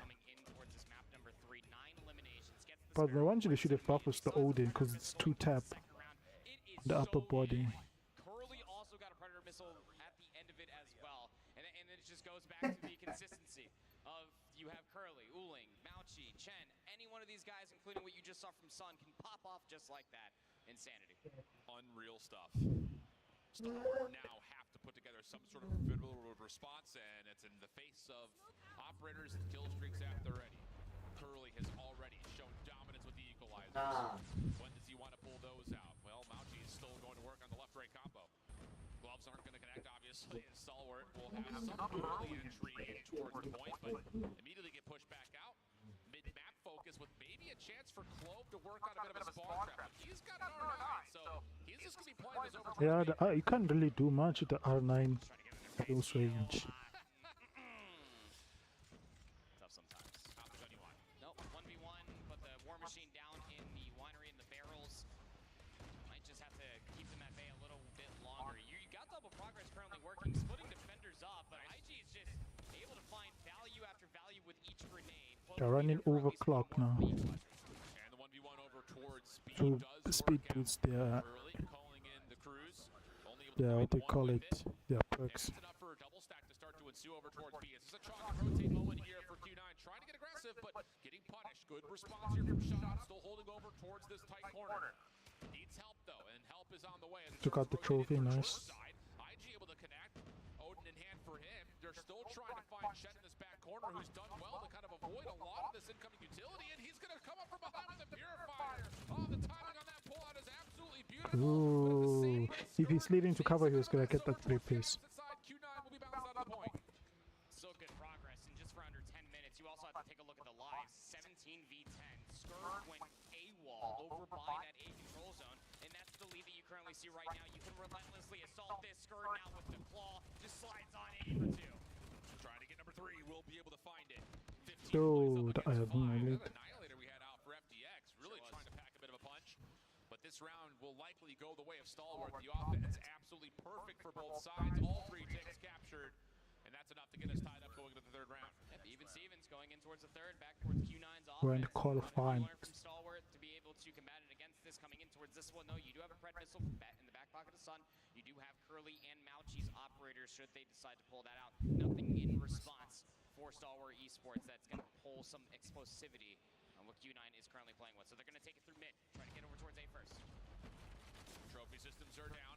IG kicks us off for the first. Curly equalizers out. He's kind of baited into pushing into the Stalwart defense, and that's only going to lead to a single elimination. So not the most efficiency there. Nice moment from Mauchi to hold on, make sure that this Stalwart defense can't push too far forward, but there is at least one player lurking. That is Skirt around. Dude, they're all wearing black skins, right? Confused. I think the black skin helped camouflage me. Here comes Skirt on the pinch, shut down off the spawn from Uling, and that's going to be enough now for the stack to be in at A. Slow capture, though, and that's because Chen here with Q9 started to push all the way up into the fencing. Oh, got straight off. There is assistance now, though, so Q9 might have thought that they had numbers, but Clove just flies on in for 2. Uling feels like he has to pull the War Machine. Yeah. Plays crazy with this combination back map. Okay. And Stalwart just has to stay back, wait for it to expire. They do so perfectly. Absolutely well done, and then you hit for your retake. This is good clinical Call of Duty, friends. Absolutely beautifully done. FDX turns that into 3, waiting for that War Machine to expire, and now IG's got one of his own as he tries to take the attention up towards the top statue, and IG's going to connect for now 3 in this life. Maybe more to come as he moves in towards Checkers, and he finds Chen. Really well done as Stalwart's defense now has the map, they've got the time, and they've got the lives. 25 seconds remain. Sun saw all the value that was being pulled for Stalwart Esports and their operators and thought the Predator missile should be helpful. Nobody was in a position to try to gain value from that after your team was still in the spawn. So now you're desperately trying to get across the map. 20 seconds remains. 15 plays up against 9. And they're going to try to run right into Shot Up, who's got the R9 ready to go. Split focus here for Q9, just trying to get into one of the zones. Doesn't really make a difference which one at this point. Just something to stop the clock. 14 plays 7. Opportunity to open things up at B. The defense still putting a lot of value onto the A side of the map. 6 seconds on the clock. If you get all 3 ticks, you'll add an extra minute, which would be huge for Q9's attempts. And Stalwart, they look like they want to set up to try to re-break this, but they don't have the numbers to do so. And this could get dangerous. If they commit to this and lose lives, it's going to be even in the life count, and they will get picked apart. 2nd tick done, 3rd on the way, and Q9 have made this manageable 5v9. This is where you cannot afford to scam if you are Q9. You do have a winnable situation here. You do have 2 operators in the back pocket for 2 different Q9 members. Should you want to use it, the only thing in response would be Shout Up. It would be so good if you can get at least one of these operators out for Stalwart, but there's Sun with a sniper, first blood. And the problem is Skirt only sees 1. He doesn't know how many players are making this play around the back. And there's time for Q9 to set up a bit of a spawn trap here. They could farm a kill a couple of times over and turn this into essentially a 5v5. Clove comes back to the play, only gets 1. Now the hit from the back starting to look good. Stalwart are split. This is winnable, super winnable in fact. The clock is stopped at 36 seconds. Stalwart trying to get a bit of a surround. Chen shut down from one side. Sun trying to respond with a Sparrow. Looking decent for now. Here comes the pinch, though. Only gets 1 with it. FDX has got the Annihilator out. You got to find the contact. Q9 still winning in the gunfight. 2v1 situation. Curly with the equalizers. IG trying to make his way back through. He needs a touch. He needs a contest. He's not going to be able to. And Q9 pull off a 5v9. Ready up. There's about a good 8 life lead there at one point, friend. Dude, it's because Skirt only sees 1. Yeah, he only gets that 1 bit of information, but I mean, it's just the overextension immediately gets punished. They're all playing from within the zone, and it's just a flip of a hat that Q9, once they are in possession, they can dictate the pace. That is going to be punishing, especially with the Annihilator being pulled there in desperation at the end. So you just have the Sparrow. Sun has a sniper rifle, Shot Up, only find 1. Defense already playing forward. Pure fire out for Chen. Not a great spot for it, but may not make much of a difference as Curly calls in the Pred missile. That will land. Mauchi in a little bit of trouble with the Annihilator out. Connects onto 1. Regen still waiting to come through fully. Gets back to full health. Stalwart not being trapped yet, but it's on the way. Oh, and Mauchi knows there's a player playing topside rooftops. Not going to be needed, though, as Q9 will pick it up, and now they've got him completely pinned up over towards the top side of the spawn. Clove going to get caught. Pain. And this is... Pain.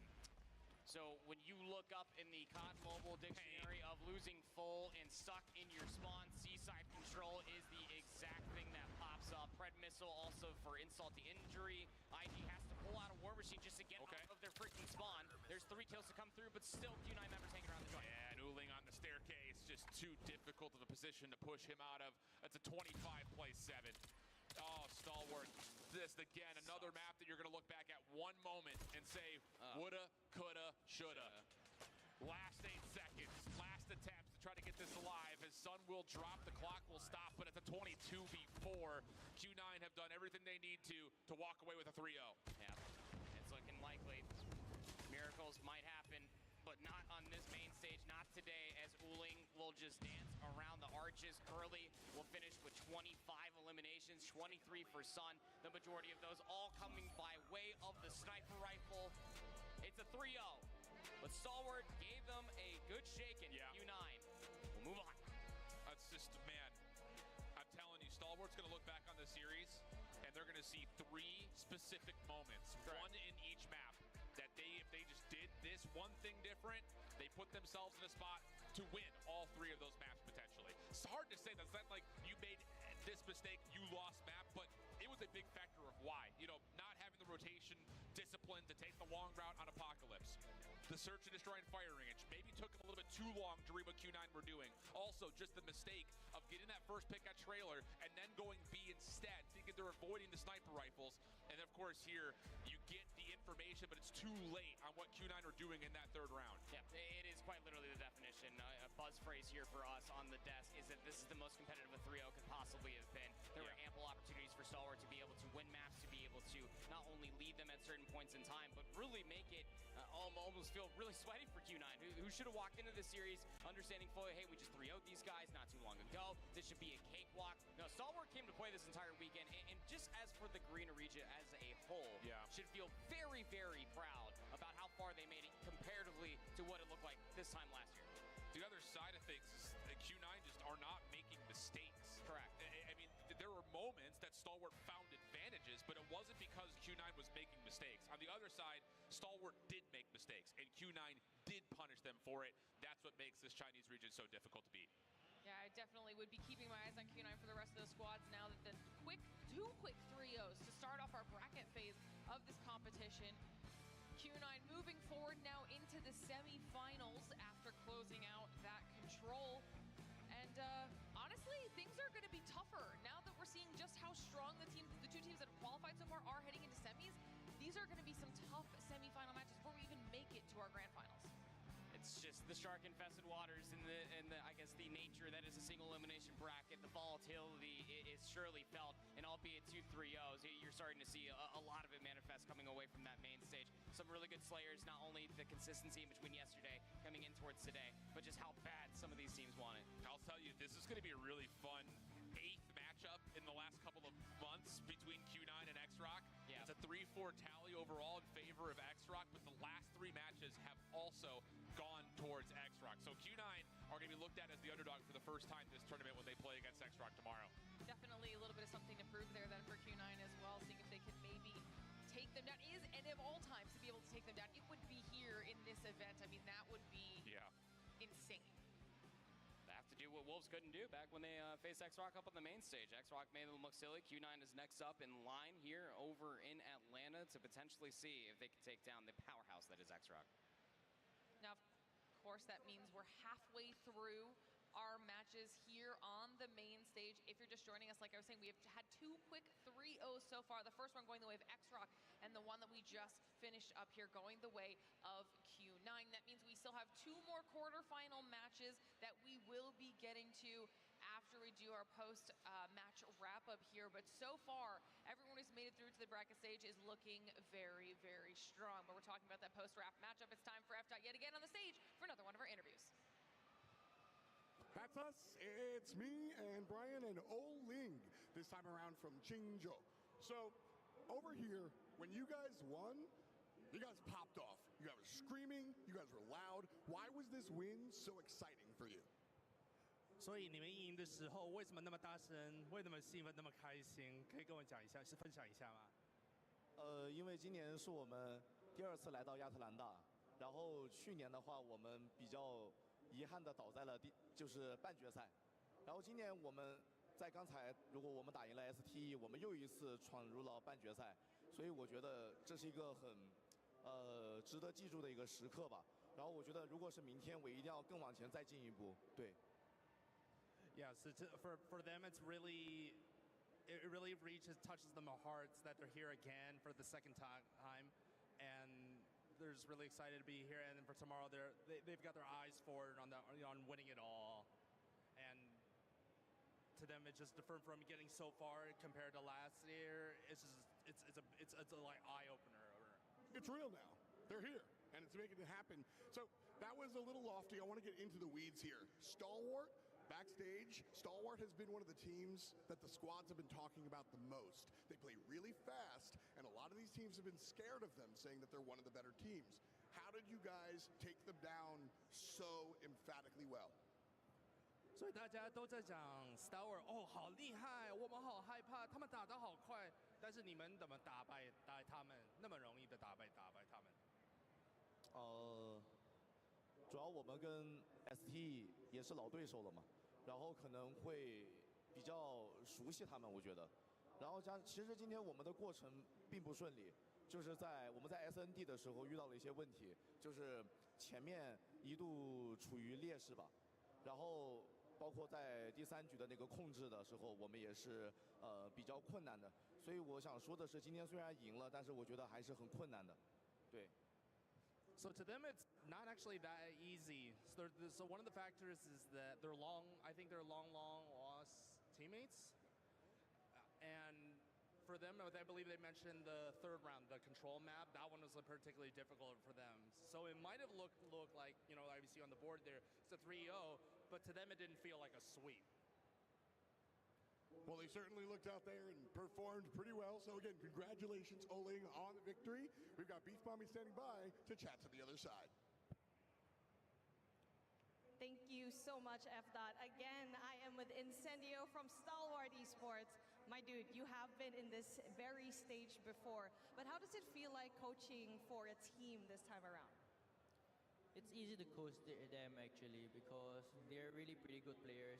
You don't have to tell them much. You just have to tell them their mistakes and they will do the job. And speaking of, we did hear from Oling that it was not a sweep. It was very close, especially in that S&D.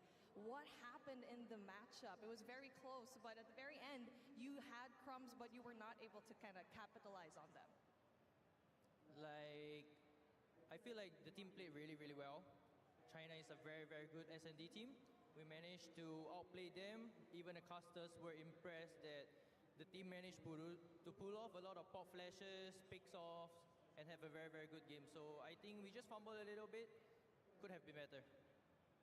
And I know that Stalwart has been a team that almost lost 2 players before even getting here to Atlanta, but I just wanted to get your feelings, right? I know that right now a big game has just finished, but how does it feel like to be here in Atlanta, especially with 2 new players, FDX and AG, finally being here in the first time here in the World Championship? I think they're adapting pretty well, despite they just landed like 2 days ago.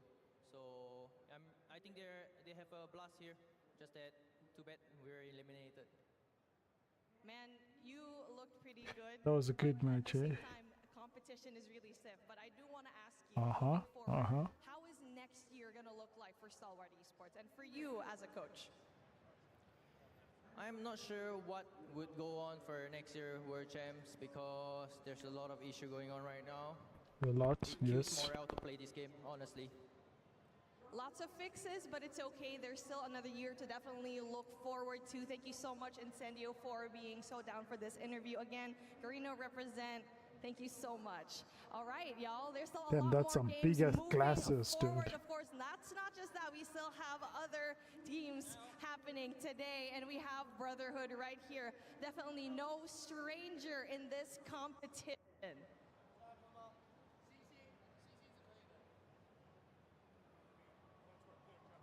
And I love that camaraderie. What? Stalwart, Garina. Good job, Oling. more action for everyone here at home. This guy looks scared.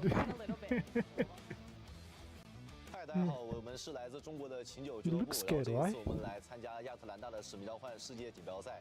然后这一次我们的目标就是比去年做得更好，并且争取夺到最后的总冠军。琴酒，加油 Oh, we got the DRH. Nice. The Snapdragon Pro Series is brought to you by Snapdragon Elite Gaming, Monster Energy, DHL, and the United States Air Force.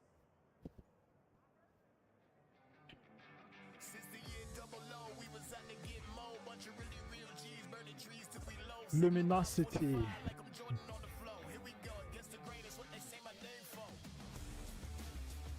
Here we go, Loom.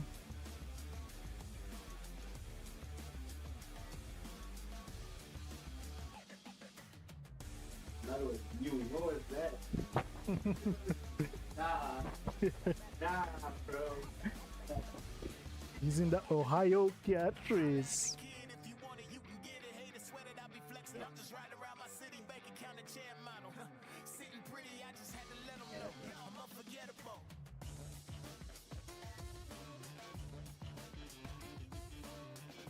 I'm telling you, people in this tournament are mewing, dude.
Are you ready or not?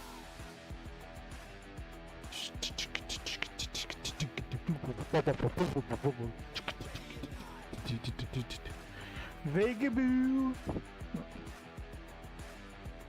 A peekaboo.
Are you ready or not?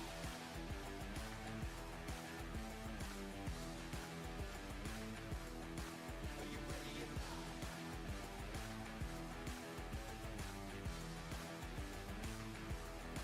Are you ready or not? It's about to go off. Turn it up on the spot. Yeah, it's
Captain DreamHack, what's good so far?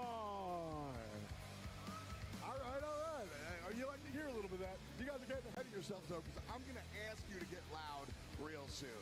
So we've made a lot of friends. I mean, I guess we're saying goodbye to friends. My bad. But we're still making friends out here. That's what it's all about. It is the era of everyone. And I've got some robo-friends along the way. Our homies at DHL have been really, really cool to bring out their big man, Cargo. Everybody say what up to my dude, Cargo. He's got a whole story and some free stuff for you guys. So make it loud, be proud, and say what up to Cargo the Robot.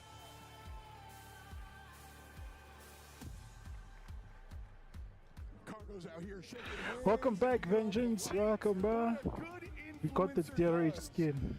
But I'm going to ask you guys to be the influencer. Basically, we have all this I'm good, stuff. don't pinch, I'm good. We got box as per usual. It's DHL, so get used to boxing things up and shipping them out. And we've got stuff inside it. Things So you we can got wear, the things you can throw, things you can play with, and things you can take DRH home skin. forever. Let me show you the How skin would that you we make got. that happen? You just make a lot of stupid noise. So let me go to my inbox. There's a skin that we got. I wanna show it to you. If I can open it. So there's the DRH skin. We got a lot of credits. So we got 300 credits, 500 credits. A lot of tournament crates, stickers and all that. All the good shebang bang.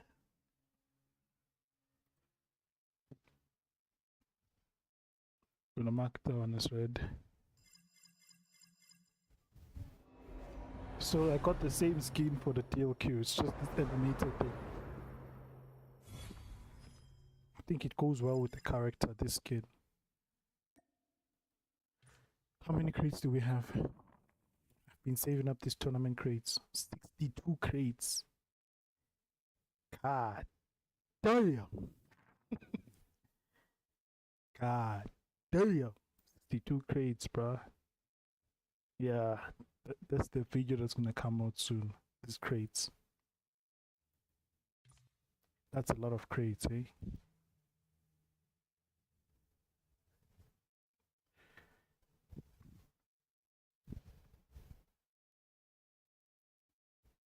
Oh, yes, sir. Come on now. Oh, we got the hat. Talk to me nice. You feel me? Bro, give us CP.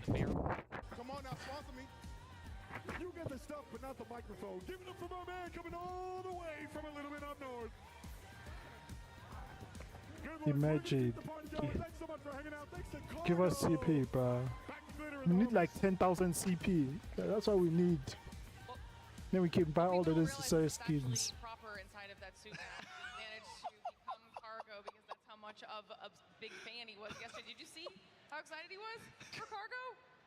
You caught me wildly off guard. I actually think that F might be out of a job with the guy that just won the prizes as well. Right? Look, we're doing it all here. My goodness me, Cargo, what a guy.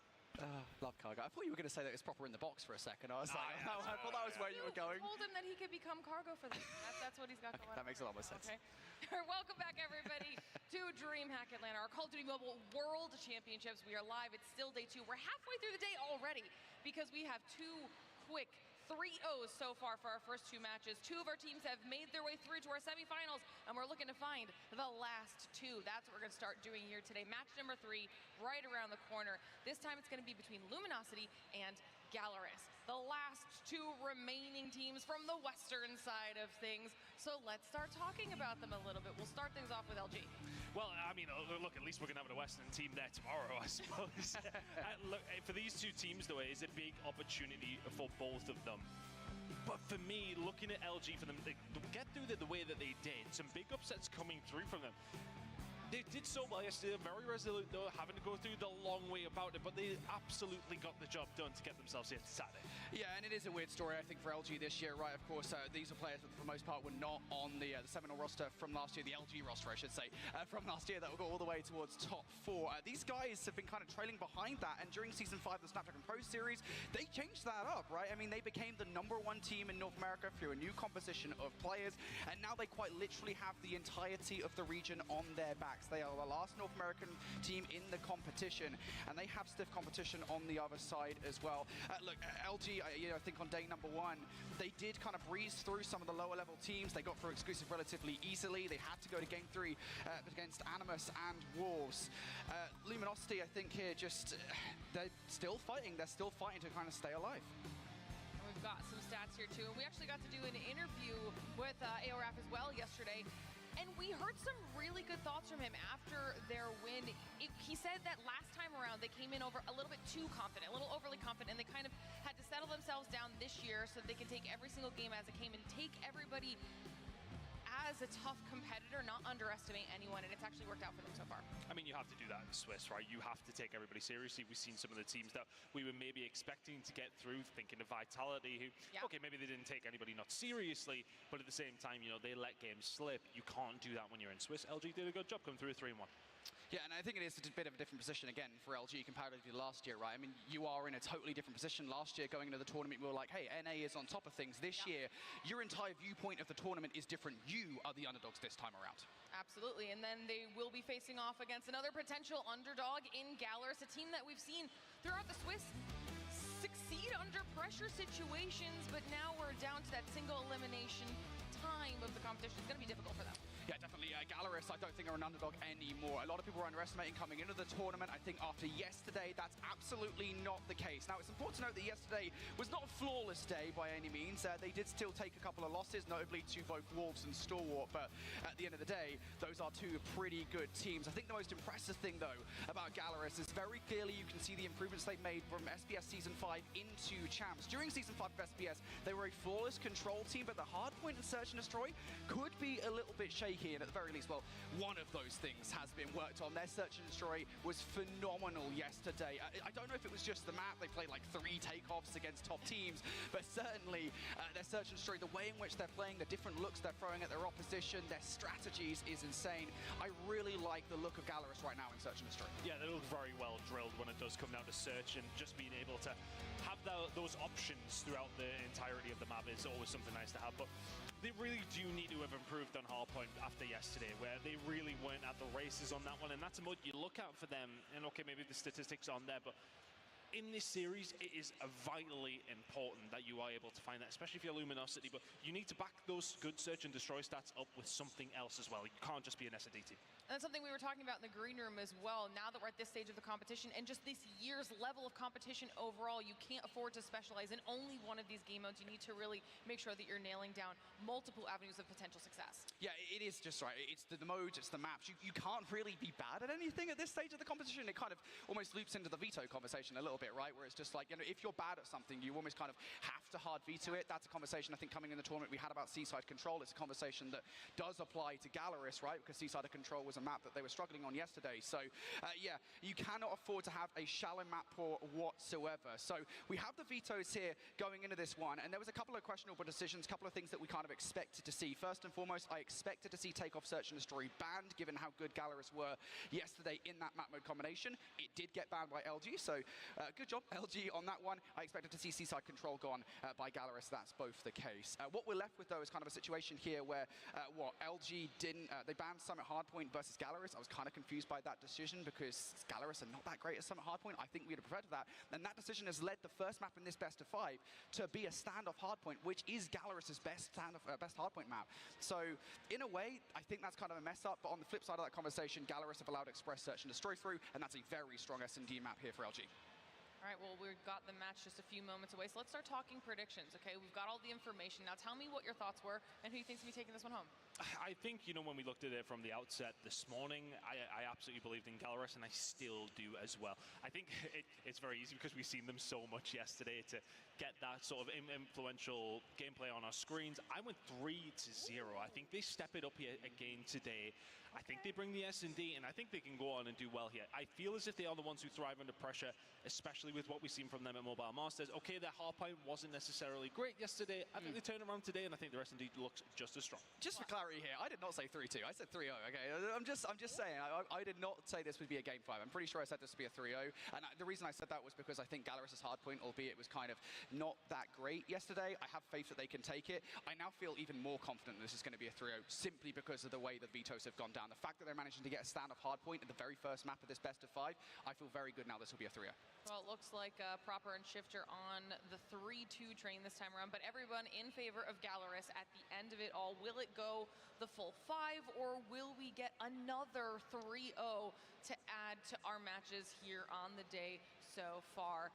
Should be interesting to see how all that plays out. If you did, I'll double check, just so everybody, I'll double check, make sure everybody did put 3-0. If you did, would you still be at 100%? No, because I messed up the last series. Okay, listen, okay. The last series, I was hoping, oh, not the last series, the series before. I actually don't know what I predicted for the last series to be. I think I said Q9 3-1. I think I was expecting Stalwart to maybe take the search, well, no, not search, so the hard point, and they didn't. So. I entirely forgot what I predicted for this game, to be honest with you. It came up on the screen, I was like, oh, that's must what I said, but to be honest, it might have been 3-2 as well. Who knows, Brody? I'm actually quite lost. Yeah, I mean, you're never right, so. I'm tired. Well, we'll have to see. We've got enough disparity now. We'll have to see who is correct with match number 3, because it should be about ready to load in. Those flyovers will be here in just a second. Everybody at home, let us know your thoughts here as well. Who's winning match number 3? Who's the third team to qualify through to our semifinals and is one step closer to the end of it all? Let's dive into it. Well, here we go. Standoff hardpoint to kick off our third game of the day, our third quarterfinal. It is a Western matchup between Luminosity and Gallerus. Should be an interesting game. Teams on the stage just getting something sorted out, so I don't believe we'll be jumping directly in. I can see the referees in there, so we'll maybe just talk about this one a little bit longer.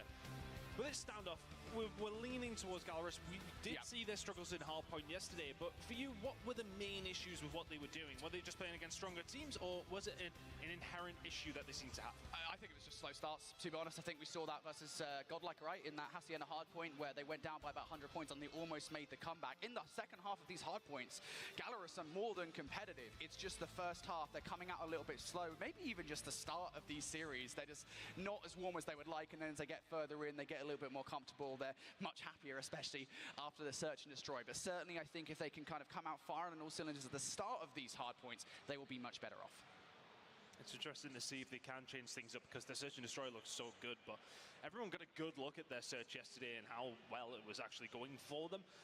Is that going to help today for Luminosity? I'm not 100% sure. Gallerus seemed to just have an answer to every single question. The only time we ever really seen them behind in the search and destroy was in their very first game up against Wolves. It was one of those situations where things weren't going well. Peg was just running riot across the map, but then they started slowing things down and started adapting. They seem to be more than happy to be able to do that if they need to. Yeah, and the one thing I will say here is coming into this one, I know that Gallerus will be feeling confident about search and destroy, even though the map has changed to an express. That being said, LG cannot be underestimated in search and destroy. They were one of the best teams, if not the best team in search and destroy in North America during Season 5. They were flawless on it. They didn't lose a single map. And so for that reason, even though I think we're both pretty confident this is probably going to be a 3-0 to Gallerus, again, we don't know for a fact. I know all the Luminosity fans out there will be hating us for saying it, but still, I feel like LG could well take the search and destroy, despite how good Gallerus looked yesterday, especially considering the battleground is different. I mean, realistically speaking, we're at a stage where you are in a tournament up against the best of the best. These are the final 8 teams in the tournament. Everybody is going to have something about them. You cannot underestimate any of these squads. The second you start playing it, maybe 80% of your game, you are going to lose maps. It's as simple as that. So for Gallerus, okay, they are coming in here as the favorites for this game specifically after, I mean, realistically, we're basing a lot of our trust in Gallerus is what we've seen so far and what we've seen from them at Mobile Masters. You know, I think one of the things that I do want to touch on while we've got a little bit of time here, guys, just stick with us. We're getting our players reset back into the lobby here. Is the fact that both of these teams are who's currently in this match. They were both teams that played up against Stalwart yesterday. When they played Stalwart, they both lost against Stalwart, who we just watched lose against Q9. What does that mean for their potential opportunities, regardless of who wins on either side of this, heading then into semifinals?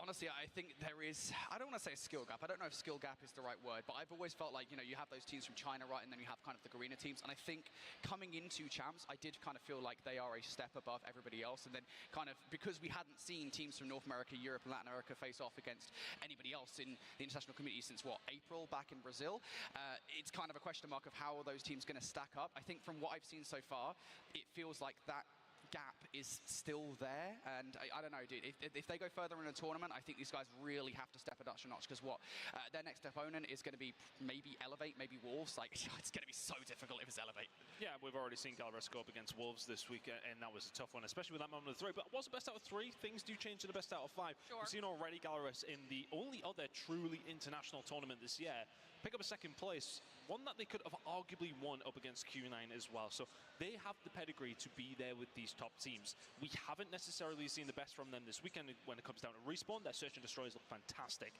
If they can go back to the VOD and see what happened yesterday, see what was going wrong with their hard point, and get that fixed, they are a huge threat today. All right, well, looks like we've got everything set, locked and loaded this time around. Now it's time for match number 3 to kick off. We go again. Here we are, hopefully. 2nd time's the charm. That's not usually the saying, but I would like to get into it nonetheless, because this should be an absolute bang. I'm really confused to where I actually did go with this. Did I go along with you and say 3-0? No, I think I said 3-2 potentially. I think you said 3-0, I'll be honest. I'll let you have this one. At this stage, you got to be right at some point, so I'll give you this. You're not wrong. You're not wrong. Yeah, I mean, it does definitely feel that way, right? Gallerus, again, they'll be feeling comfortable in this one. We did see this map yesterday between them and Stalwart, though, and they did end up losing it. And a big reason for that was that Lucasin had a slow start. There's a common theme here about slow starts for Gallerus in hardpoint. So they can come out firing on all cylinders. This will be a big map. 3 kills straight off the rip, though. And that from Lucasin is a scary prospect for the side of Luminosity. Who's going to be the guy that comes from Luminosity to try and deal with the slaying ability of Lucasin, to try and deal with players like Hen? Like, these AR players on the side of Gallerus are something that a lot of teams are struggling to deal with on occasion. Yeah, the thing is though, right, on this map especially, I think the standoff lends itself so much to close quarter combat more often than not, right? You're actually looking towards the SMGs of Gallerus. I don't think Mihawk gets anywhere near enough love. I mean, so much of the conversation around Gallerus is always around Lucasin. Mihawk is a guy that, especially on this map, I think can be so deadly, especially shout out to Toke as well, with the R9. He's been doing some serious damage. Right now, though, relatively slow start, just 2 kills to his name. Gallerus now in control of the scrap time, so they'll be able to take this last 10 seconds away. But as we look towards the rotation, it's LG in control. Can they make this first decent rotation count for themselves here? We've seen some hellish games on standoff yesterday. I wonder if we'll get that same treat today.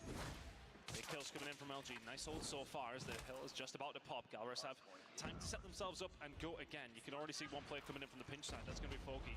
Keep an eye on that as everybody else starting to find their way through past the gas station. It's going to be important for Raph to find something. Finds absolutely nothing. Mihawk through the front door. Perhaps will find 2. It's looking like a nice brace. Great. Going to come in here for Gallerus. Yeah, just overwhelming Gallerus there. Nicely done. Luminosity, though, still getting those close spawns through, so they'll be able to hit this over and over again. You can basically contest it from the top side, but Esfo doesn't want to do that. He wants to go straight in for the kills, and he will do so with that 1. Rap's the only player, though, really to help. Kings is also there for a little bit of contribution, but ultimately Luminosity's efforts there to get in towards a hard point are not enough, and Foke will also win that R9 battle. Let's go, Luminosity! Just at the moment, winning all these crucial engagements, and perhaps more concerning here as the Purified comes out for 15 seconds of scrap time, is that Gallerus have actually got control of the rotation towards Nu, because Luminosity kept on pushing for that scrap. Yeah, LG fumbled this one just a little bit, and Gallerus could add to that pain. Look at that kill feed, just looking yellow. If you're a Brazilian Codm mobile fan, you are loving what you're seeing right now. That kill feed just looking so dominant. From the Gallerus side, Odin's not gonna do that much. But when he's facing 2 types of guns, right, don't do that much. You don't do well. They may have fixed that issue. Now here comes the operators from Gallerus. Again, you said slow starts were the problem for Gallerus. This has definitely not been that. And they know they want to continue that momentum forward as well. LG, I think if you're them, you need to start bringing out your operators right about now. Kings is going to do so with the War Machine. Can he actually find any value from it? He is. A couple of kills. Is that good enough for Luminosity to get in? There's the kills to follow up. Just 1 more player to deal with. It's going to be the equalizers inside. Kills coming through from Foke, but Jez is going to have to use the claw to remove that player from it. And just like that, LG in for the back 30 seconds. Big investment coming in to get a hold of that 30 seconds. That is truly, truly needed.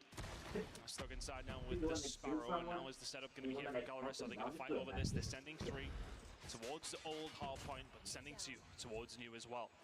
Get themselves set up, happy to give that one over. Nice break from Luminosity, who have finally arrived here onto standoff.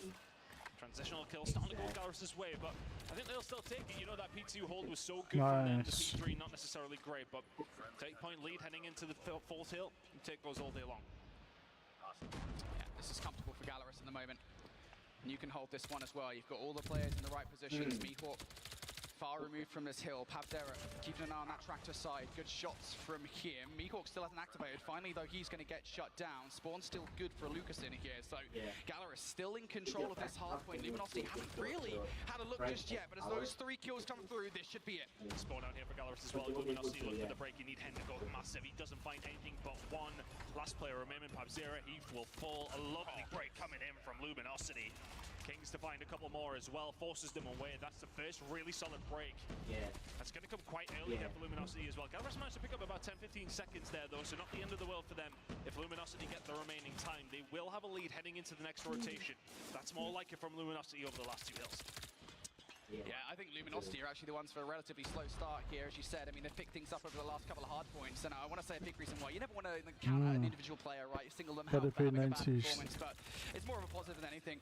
Cartel's currently only on 7 kills, and he is a player that in these playoff situations, he always steps up. He's done it before. Of course, he did it for Seminole, actually all the way back at Mobile Masters. So he's a player that when he steps things up for a roster like Luminosity, I think the whole roster will step it up a notch. S-Thug picks up 3 in the middle of the map. LG, now a good look here at P1 time. 45 seconds remaining on this, and Gallerus sends it back with 3 kills of their own.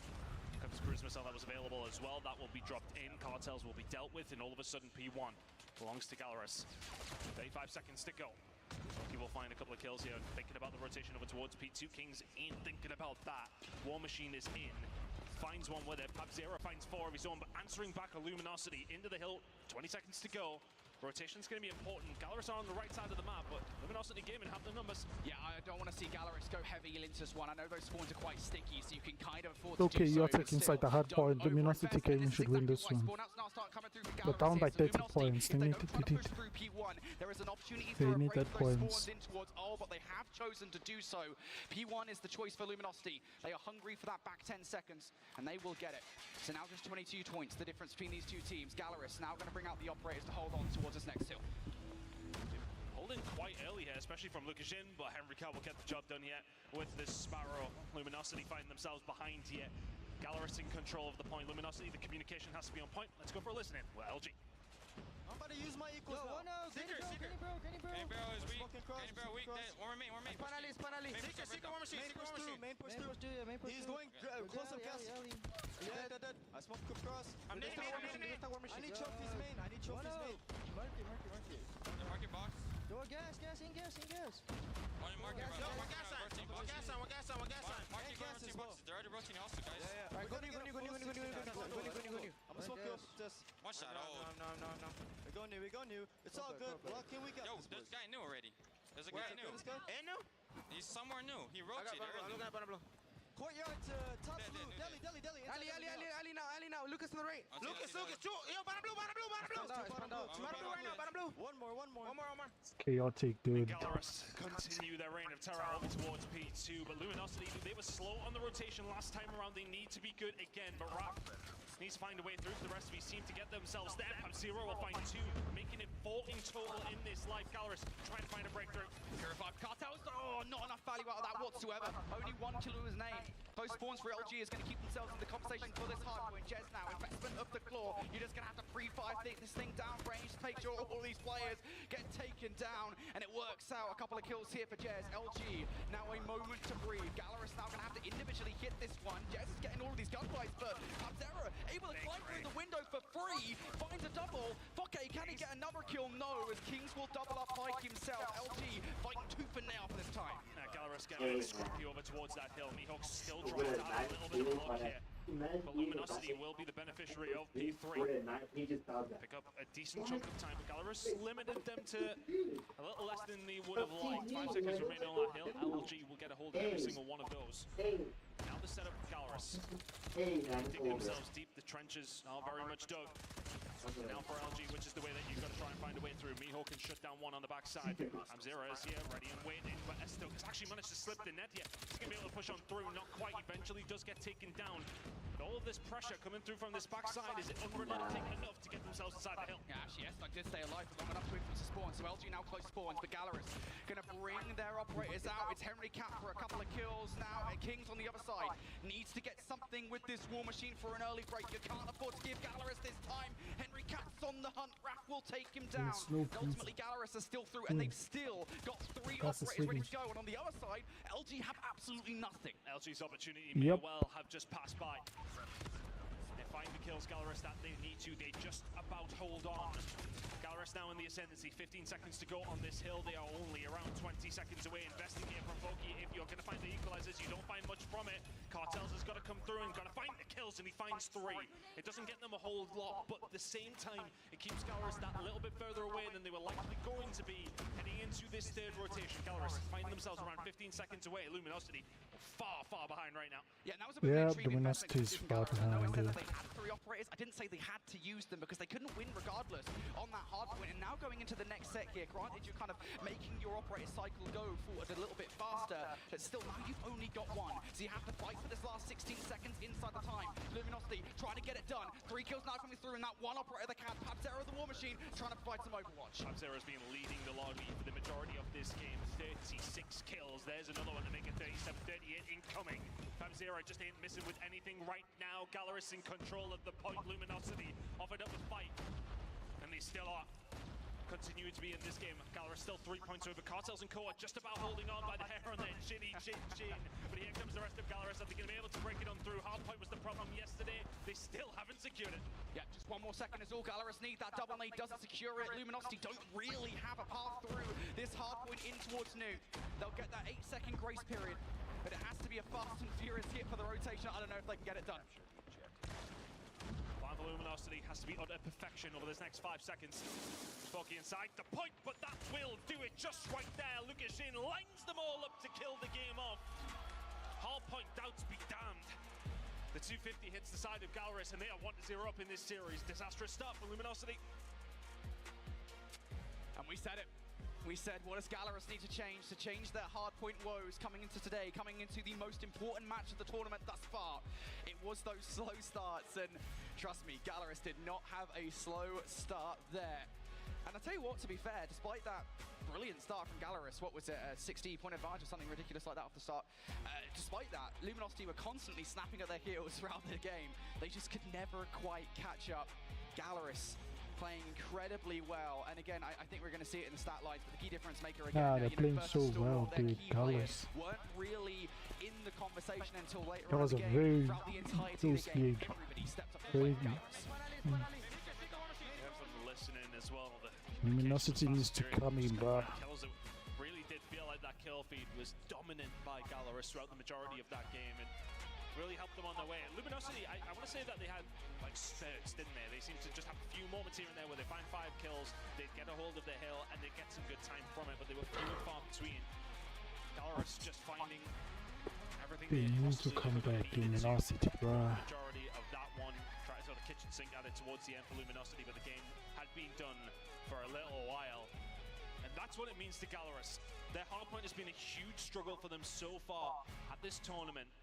They find it in map number 1, and that will make them supremely confident throughout the rest of this series. Yeah, just nobody from LG was able to keep up with Gallerus. I mean, there's literally, normally in these situations, right, you kind of have one standout, right, that's doing well, and everybody else is kind of dragging their heels a little bit. No, this time around, everybody from Luminosity is struggling. I mean, they're all doing their bits in the hill for the most part, right? I mean, the only player who gets less than 59 seconds, we'll say, inside the hardpoint is Raph with 30 at the bottom of the leaderboard. But still, I mean, LG, they're just not slaying out versus Gallerus. Outslay by 45. Quick maps, mate. Love that. I might not look clever, but it's the accent, I think, mate. Okay, right now you're just coming for everybody from Newcastle, so you know. But 45 outslay is a big difference, you know. And again, I do always like to reiterate that it's not always about the kills, but when you've been outslayed that heavily, it makes your life extremely difficult. Tough start for the side of LG. What can they do here going into this search and destroy? I think we're not seeing that it would be necessarily a nightmare scenario for losing map number 1, but you would see that as the weakness of Gallerus. You haven't been able to capitalize on it. Their S&D has been so strong. And we're going to have a look at why some of the reasons are for that. They looked sensational yesterday, Brody, in Search and Destroy. I wonder if they can continue that on here today. Yeah, here's a look at the stats then to show you guys exactly what the differences are right now. You can see kind of the kill differentials that Gallerus have just frankly got more in pretty much everything besides the objective, weirdly enough. Gives head-to-head to show you guys that clear record, for Search and Destroy for Gallerus at 5-0. But again, a reminder that 3 of those wins came on Takeoff, Search and Destroy. That map was banned by Luminosity. They knew they couldn't really afford to play Gallerus on the map mode combination. They've gone something they are very clearly more comfortable on in Express, Search and Destroy. They have been gifted that somewhat by Gallerus. So despite the fact that LG's S&D has been left wanting this tournament thus far, I think this could be an opportunity to get into the series. Well, it has to be something that they take, though, right? From how good the Search and Destroy of Gallerus has been, they at least get one of their picks. We're going to see Kurahana for map number 5 if we do get 5 wins and 0 losses in S&D. That's going to be the issue right now. But they can possibly do something here when it comes down to Express. I don't think I've even personally casted something, bro. So far over yesterday. I mean, okay, I was going to say, you've casted an Express at some point. Luminosity, bro, don't disappoint, man. Many times for many years. Thank you very much. But at the same time, we haven't seen it too much yet from either one of these two teams. I presume Luminosity maybe probably played over towards their side. Let's have a reminder of the maps that are coming up over the rest of this series. Search and Destroy Express, what we're talking about, is coming up in just a second. We will see Arsenal Control, and if we need to, that's the end of hard point. Search and Destroy, Kurahana Metropolis to finish things off. I think that opening map for me gives an indication to what seriousness Gallerus are bringing to today. It wasn't just a win on a hard point, it was a convincing one as well. Yeah, definitely. I think this is the thing, right? Gallerus, again, we kind of said that their keys to victory going into the series would be winning the hard point, and then I guess, you know, it's a bit presumptuous to say they are going to win the Search and Destroy in the phenomenal. It was quite literally flawless. And then Search and Destroy yesterday, I mean, again, I don't know if it's just the map, but they just look so well composed. You know, very clearly you can tell they put the work in their Search and Destroy. So for me, it kind of feels like now Gallerus are on the path to that 3-0. The only question marks are, is Express, Search and Destroy going to make all the difference? Guy is sweaty, dude. A combination they are comfortable on, and you know, if we do get to that Arsenal Control, is it going to be something where LG come and surprise Gallerus, because that is also their best control map? A lot of questions, a lot of answers coming up in this series. Express, Search and Destroy next up, though. This is a do or die moment for LG. Reminder, folks, this is a single elimination tournament. You get one shot at redemption. If you lose it, you're done. Is Express going to be the way back into this game for LG? Well, we'll find out when we get back in. But for me, I think it's crucial. Look, I mean, the control has been good over this week. They will look at it as a potential way back into this one as well. But you can't let yourself go down too many maps in these series, in these quarterfinals. We've seen 2 3-0s already. The stronger teams are making it count every single time they get that advantage. Can Gallerus further cement what they want to do here, or can LG tie things up? Yep. And at the start of the Search and Destroy, I'm looking for aggression out of LG. Come on, LG, come on, LG, we need this win. Can be pivotal for site control. We need this win, LG, we need it. Here we go, right off the rip. Gallerus, they know it. They need to win these up-close and personal gunfights. Anybody sent over towards A. Utility indicative of exactly what's going on for both two teams. Just trying to find a pick. I think that's one of the massive strengths though for Gallerus is their sniper play. Foki will get up close and personal, not finding one but two. Raph with the R9 taken down in the first round, and that's Gallerus' advantage already. Yep, now you've got a flanking player to deal with, and Henry Cat as well. So for Luminosity, they're starting to feel the vice blows in now. Mihawk continuing to be effective in this round. Cartels for a 1v4, I said. He's a player that steps up in these situations. I'm an RCT, bro. To a 1 versus 3. If you can get the skill against Henry Cat and then get the hell out of dodge, that's nice. You've still got a wealth of time to work with, but he's going right back for the reach up. From the position he's in and where the opposition are, this would be one of the best 1v3s you're ever likely to see if it was to happen. And it doesn't. Gallerus with a really good start. It comes from Foki finding those R9 kills to kick off the round, puts him in such an advantageous position. One to the good. Brilliant start from Gallerus. Again, you know, they've probably started the VOD right. They know that Luminosity are an aggressive team here on Express, Search and Destroy. That more often than not is the key to victory to winning this map. So for Gallerus to match that with Foke coming out with 3 kills at the start of the round, he's doing what R9 for Raph needs to be doing. Already opening bloods here in favor of LG. They're looking to once again get control of A. Gallerus now have to retake it without numbers. Lucas is within that snipe. Can make things more difficult. Gets aggressive there with the R9. Doesn't find the first. Kill him. All of a sudden, Nice. Luminosity. it all goes awry. To be honest, if Lucas hits that shot, I think that completely turns around though, because then you would have the numbers that don't have to back him up, don't have to give their position up, so you're then not getting rushed. Luminosity do a really good job. Big shout out towards Kings, who finds 2 inside the train. And then the gun getting the job done. We're over towards A again. Teams went even so far on this one, but look at the hold from Luminosity Gaming. They're heading over towards this side. Pabzera has to give a shout to his teammates and say, bloody hell, boys, help me out, because they are swarming over towards B, and Luminosity have complete control here. Yep, I really love that play call from Luminosity. Send a couple of utility bits over towards A to give the impression that it is going to be an A kit. Players that were on B were not ready for it. Straight out of the playbook for Luminosity. And all members are alive here when this bomb goes down. So for Gallerus, how do you approach this one? You've got a plethora of places you can need to check. Well, you need to win an unfavorable gunfight, is essentially what they need to do here.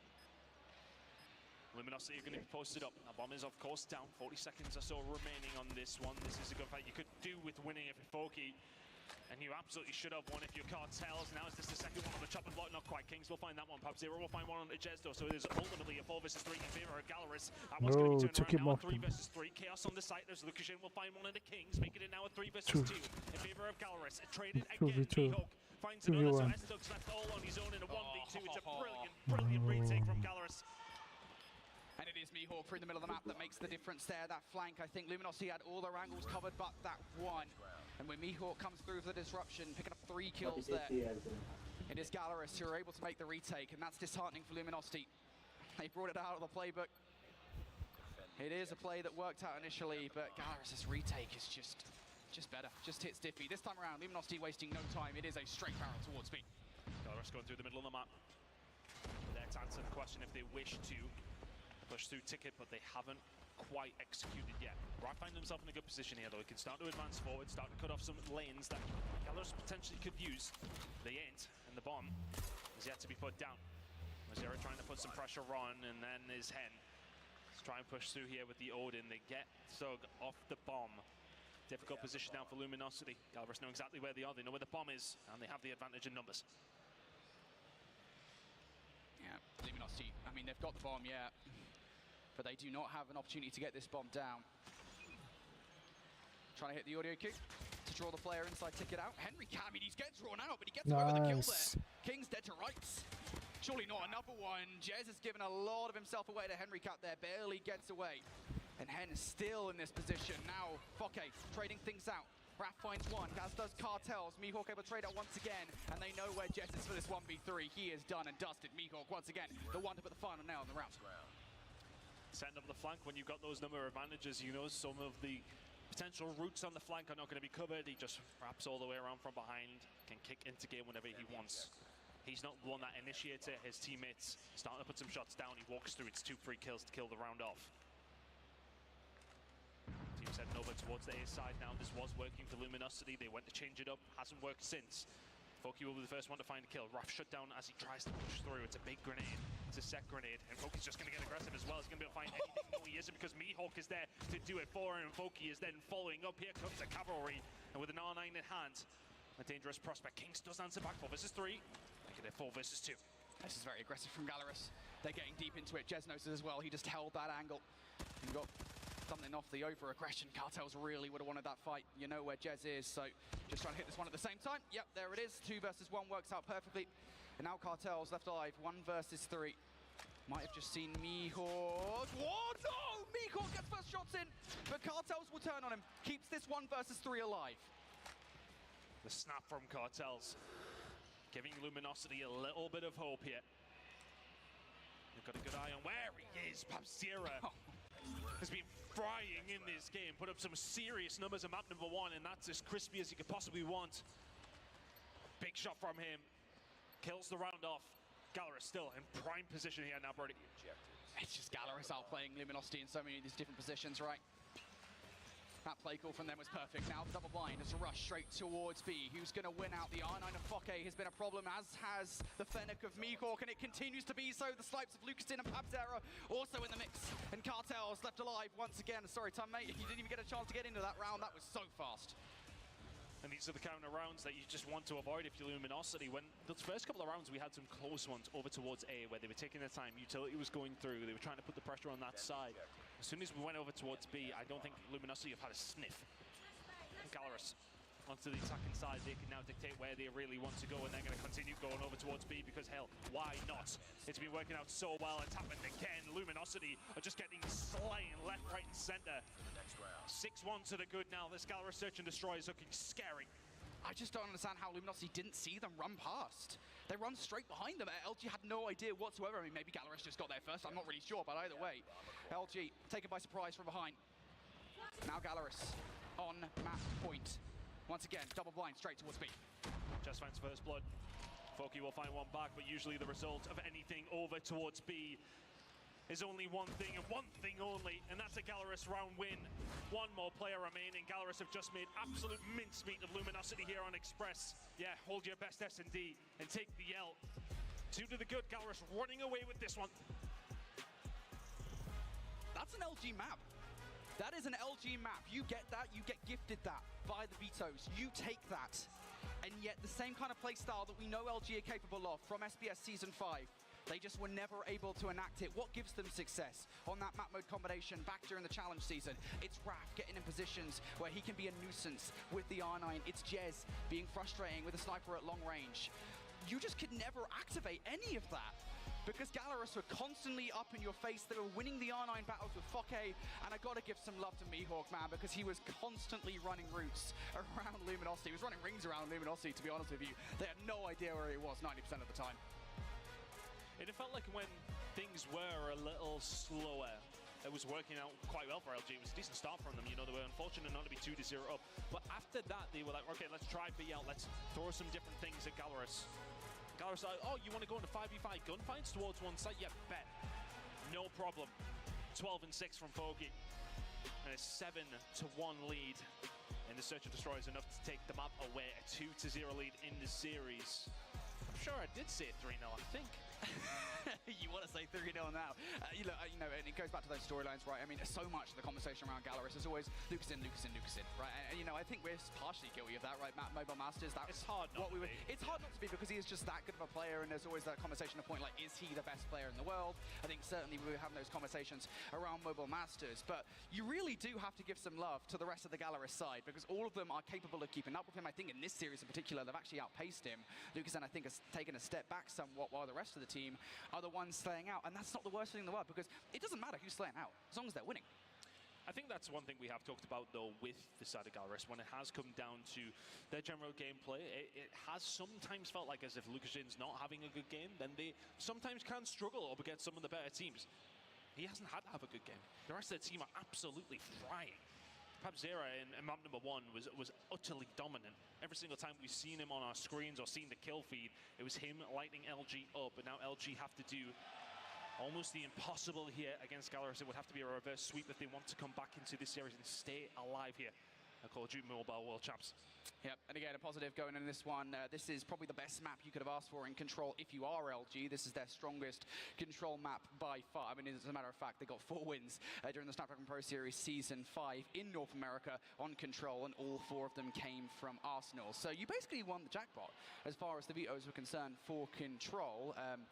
But still, I mean, does it really matter at this point? Because on the flip side of that conversation, you've got Gallerus, who albeit have, I think, relatively struggled on Control this weekend. You know, you go back to their Season 5, their domestic challenge season, and they were flawless on Control. They were the best Control team in that region. So I think it is so difficult at this point, not just to ask LG to win this map, but to ask them to reverse sweep. They are fighting a very, very steep uphill battle. That's the thing for LG here as well, because that's Gallerus down 6-0 on Search and Destroy. Gallerus will now be thinking to themselves, right, okay, well, even if we lose these next 2 maps, we have another Search and Destroy. We haven't lost one all week. That's going to be confidence inspiring for them. They will know themselves, even if the reverse sweep is potentially on the cards, okay, there will definitely be some nerves there, absolutely. But if that goes to a map 5, they will still feel supremely confident they can walk away with this series, and that will also be in the back of their minds now to think, right, we got 2 maps to finish this one off.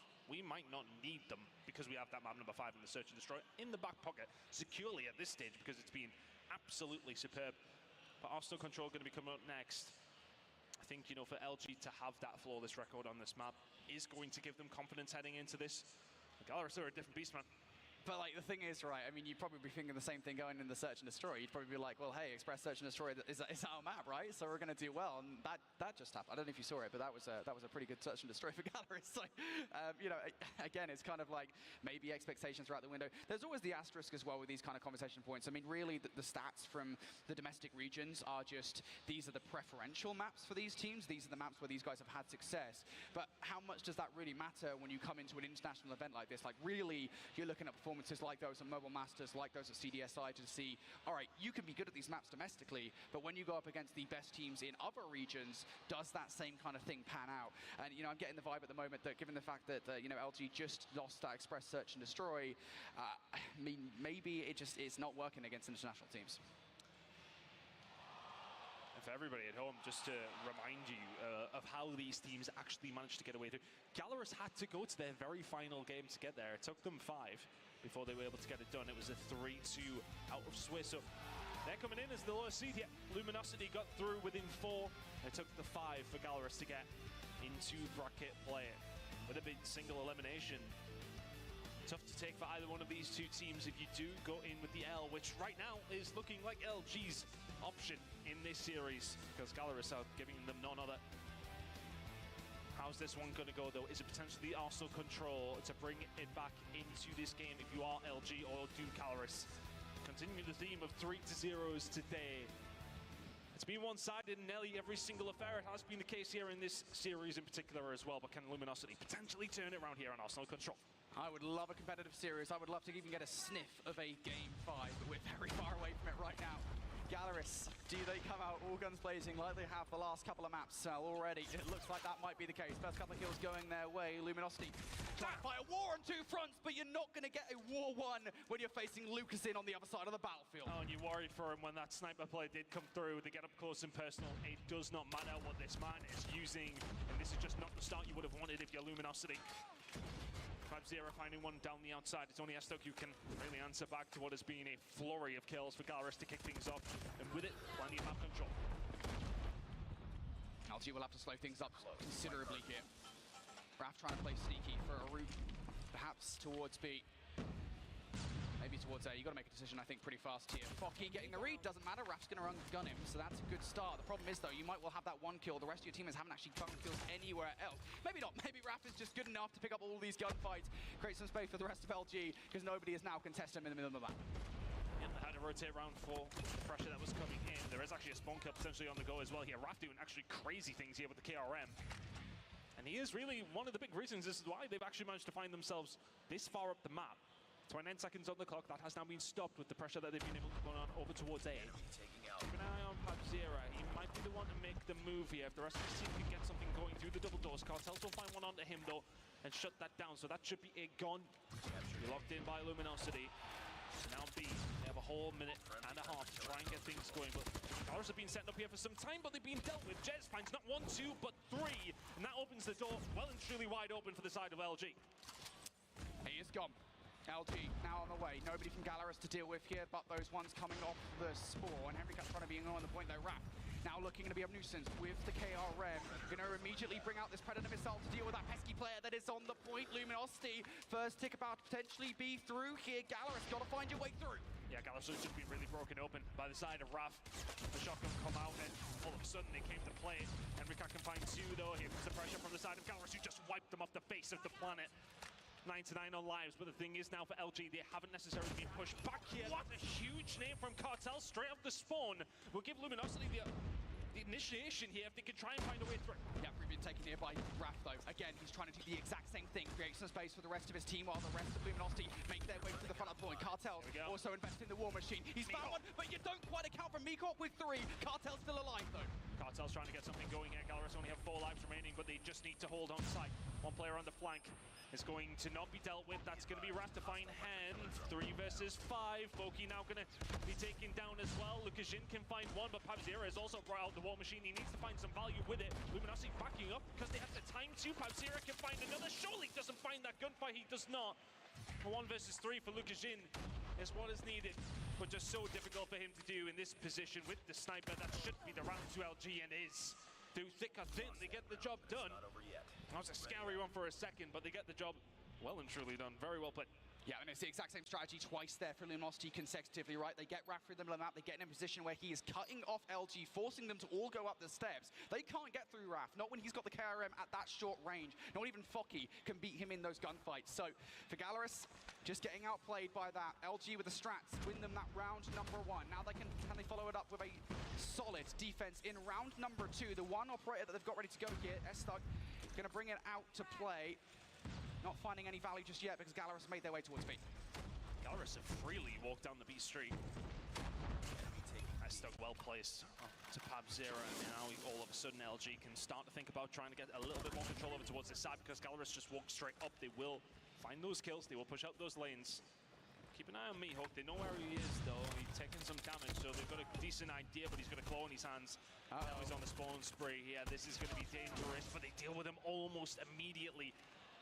No players really spawning in for him to deal with. Everybody from Gallerus wasn't really finding the kills that he needed them to find. And I think more to the point here, Gallerus haven't actually done anything off the back of that, right? A was totally clear. Now they're preoccupied with the Luminosity players that are trying to retake the point. No progress made whatsoever. Now Raph coming in from behind, having the help of Kings with him.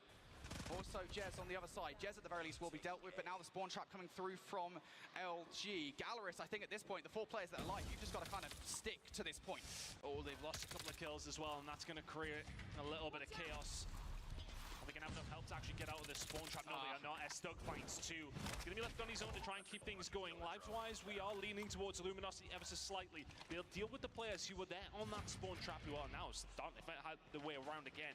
A has been captured, though, and Gallerus are working on plenty here over towards the B side, whereas Luminosity really focused on the spawn trap. It hasn't necessarily worked here, bro. Yeah, I think they committed just a little too Come much on, Luminosity, we need it, we need it. Nobody was keeping an eye on the middle of the map. Fortunately enough, Raph is there, though. S-Thug, I think, forced to invest the Predator missile here to clear things up a little bit against Gallerus. And Gallerus will be sent back to square 1. But they have a lot of time here. They've already got 1 tick down on B. And Luminosity, their entire backline is reliant on S-Thug getting these kills, and I think that's the route that Gallerus are taking here. Will it work? I think Raph with the jump up might have just made the call to the teammates. That's what's happening. If Raph can find something else here, that will be huge for him and his team. He knows there's players there. He does actually manage to find Meekhawk before going down to Lukashin. You can see already Gallerus are starting to work on some sort of flank if they can. Meekhawk and Code trying to get something done. S-Thug is the one watching it though. He can find one before he gets taken down by Foki, but here come the rest of the team. But now they're going to be distracted by the fact that Foki is here. He's pulled out the equalizer, but he's going to have so many players in and around him. But is that going to open up the door for the rest of Gallerus? Or can Foki just deal with them? He can only find one. But is that going to give them the room on the other side of the map? But it's the exact same thing that we saw earlier on, where Gallerus, you're getting a player in that position, but you're not doing anything with it. You can't just follow that up with another flank. And that's the attempt here. Cartel's in behind, able to get the team shots. There's the finisher. Pabzera down for the count. That's a bad decision from Gallerus. If you're going to get a player with a claw into the spawn trap, you need to have players ready to capitalize. What's been working out for Gallerus though in the Search and Destroy with these 5v5 fights, and that's what they're going to have to force here to try and find themselves around. They're down 4, now 5 lives in total. Can they manage to find a way through? Lukashin will find one, Pabzera will find another. They've got to try and be flawless. They cannot. Cartels find something, and it should be the round for Luminosity unless 2 players from Gallerus can do the impossible. Not going to happen. Luminosity giving some life here in this series. 2 to the good now. But Gallerus, it feels like maybe we're overconfident in some of their play, especially in round number 1. But round number 2 was a little bit of a fumble. It's just uncharacteristically individual, is what I describe it as right now. Gallerus, I think, you know, that they try it twice in the same round. A spawn trap where they don't have anybody on the follow-up. I mean, even if you're successful, it's not going to work. Regardless, Luminosity have everything going for them now, and there's this round. The amount of utility on side is insatiable. Predator missile down to keep Gallerus inside while the path is opened up over towards B. I mean, they've got so many options to start this round out, and Pabzera, I mean, no choice but kind of blindly fire these War Machine pellets down range. He will find one, but LG, I mean, they're still in the conversation for a B count. Going to try and get a little bit of control. Kings does but the shots are fantastic with the Odin. Posted up with that. It's a dangerous prospect for the side of Gallerus. We'll find something over towards Lab, so Mihawk could potentially cause some issue, but Luminosity, as soon as they got a hold of B, they haven't let it go, and Raph now just trying to press the issue if he can as well. They want to secure B, they want to secure this map. It's looking more and more likely as time is going on. B is lost, you got A locked down here with Raph as well. This game may well be done before it's even started. Yeah, it feels like it, doesn't it? LG are investing everything to get this one done and dusted. A in control for them. Cartels now looking to keep these guys away. I don't even know if Gallerus can touch this point in time. Henry Cat really does feel like the only coat in behind enemy lines. He's going to get cut down. Gallerus no choice but to go through the smallest of choke points to keep this game alive. Facing down the Annihilator from Kings and all the bullets and weapons of LG. Kings with a double, that should surely be it, and it will. LG keeping this series alive. Arsenal control is theirs. After looking flawless in their regular season, they bring it to the world stage as well. Arsenal control gets them a lifeline in this series. And something to talk about for the Gallerus coaching team and players. All right, we thought we had this one done and dusted. And that's what it felt like in round number 1. When they came out the gate, they found 5 or 6 kills straight from that. But that was the only note, really, from Gallerus throughout the entirety of the map. Other than that, it was all LG. He just got down to business, got the job done. A series is something we now have on our hands, Brody, because it wasn't feeling like that after the first few maps. Yeah, it is a lot better, I think, now for LG, and I got to imagine for them, I think they were kind of feeling a lot better just even seeing this in the veto process, seeing this in the map set once that process was done. That being said, you know, look, I'm giving Gallerus a little bit of stick here for messing up the spawn trap, because of course that's one of the ways in which, you know, you kind of have to play Arsenal, you have to play around the spawn mechanics on this map mode combination. I got to give LG a bit of props, actually, because even though Gallerus did mess it up and kind of open the door for LG to capitalize, in those situations, LG were very quick to deal with it. They were like, all right, look, someone is trying to flank us here. They might have an operator. Let's get them out before they can cause some problems. And they did that without taking the players from the key positions out of those positions, right? Raph consistently stayed in that cut, making sure nobody made their way through the middle of the map. I think that's really impressive team play coming out from LG, right decision making, and I think it's the thing that ends up winning them the map. And it felt like the catalyst for that was Raph, right? Over the entirety with the shotgun. And we see it from the first player through Vent. We've seen one player push towards him. All right, okay, he's been dealt with a shotgun. And then another just sprinting in there with fists up, expecting to be able to do something. And I want to say it was arguably cockiness from the side of Gallerus to a certain degree at the start of that. But, I mean, who can blame them after the first 2 maps, I suppose? But you get caught lacking just a little bit if you're Gallerus, and Luminosity throw themselves back into the conversation of this series. Map number 4 is going to be coming up in just a second. And we're going to be going over, I believe at least, to a Luminosity hardpoint here. They've got to be feeling good heading into map number 4. And then that would force, obviously, a map number 5, which would be Gallerus' search and destroy pick in Kurahana. But again, for all that I did mention that Gallerus will remain confident in this series, whatever happens. Even if they have to go to a last map, they know they have it within them to dominate that search and destroy. It's all very well saying that, but how they would feel on the main stage is something different entirely. Yeah, I mean, it's very different up there, ultimately, right?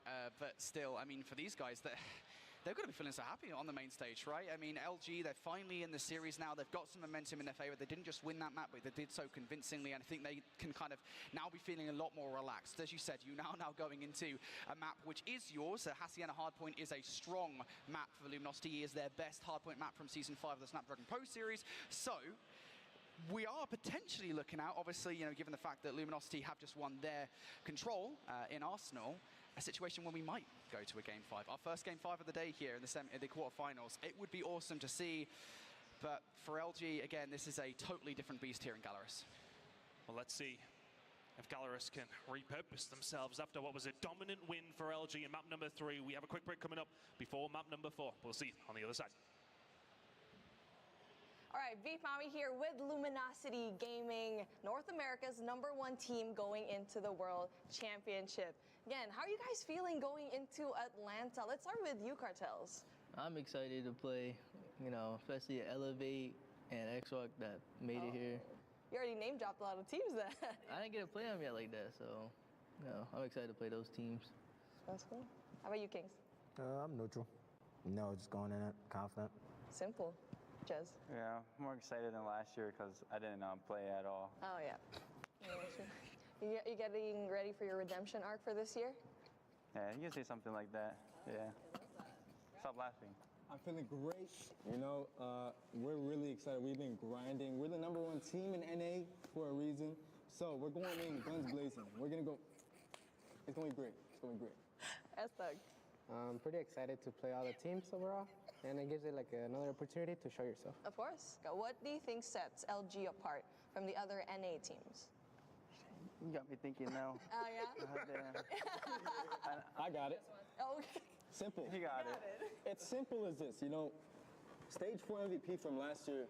This guy is a prodigy, I'll be honest. In my honest opinion, the best AR in North America right here. Jez, 2022 World Champion for a reason. And we're going to that is probably the most talented, best player of all time in NA. I know it's a big take, but I genuinely think he is like one of the best of all time. And you Guess we're done here, baby. I can definitely claim that. I think something that Yes, sir. sir. Jokes aside, all We're 5 of done. these players, myself included, have something to prove. You know what I mean? Yeah, I really don't care. Give me my character. I don't give a shit, bruh. I like it.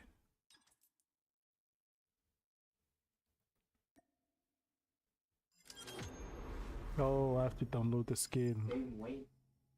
That's the weight I'm at. 104. That's the same weight. Nah, it's a clean looking skin. I'm gonna do something.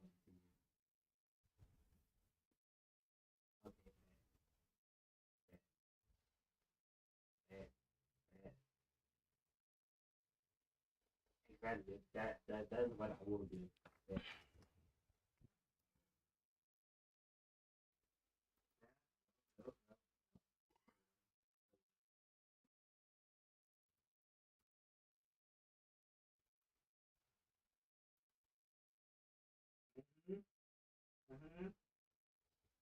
Download, bruh. Why is it so slow?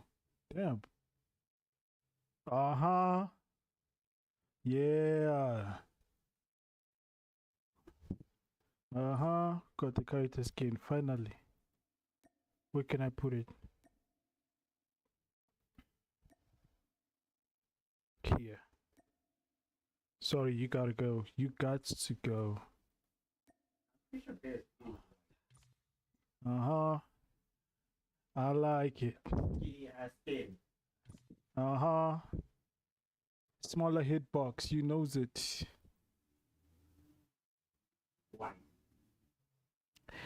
Thanks for tuning in. I'll see you guys on the 21st, 20th of November. Like, comment, subscribe, drop a follow and kick. Yeah, see you guys soon. Subscribe to second channel, more CB. Deuces.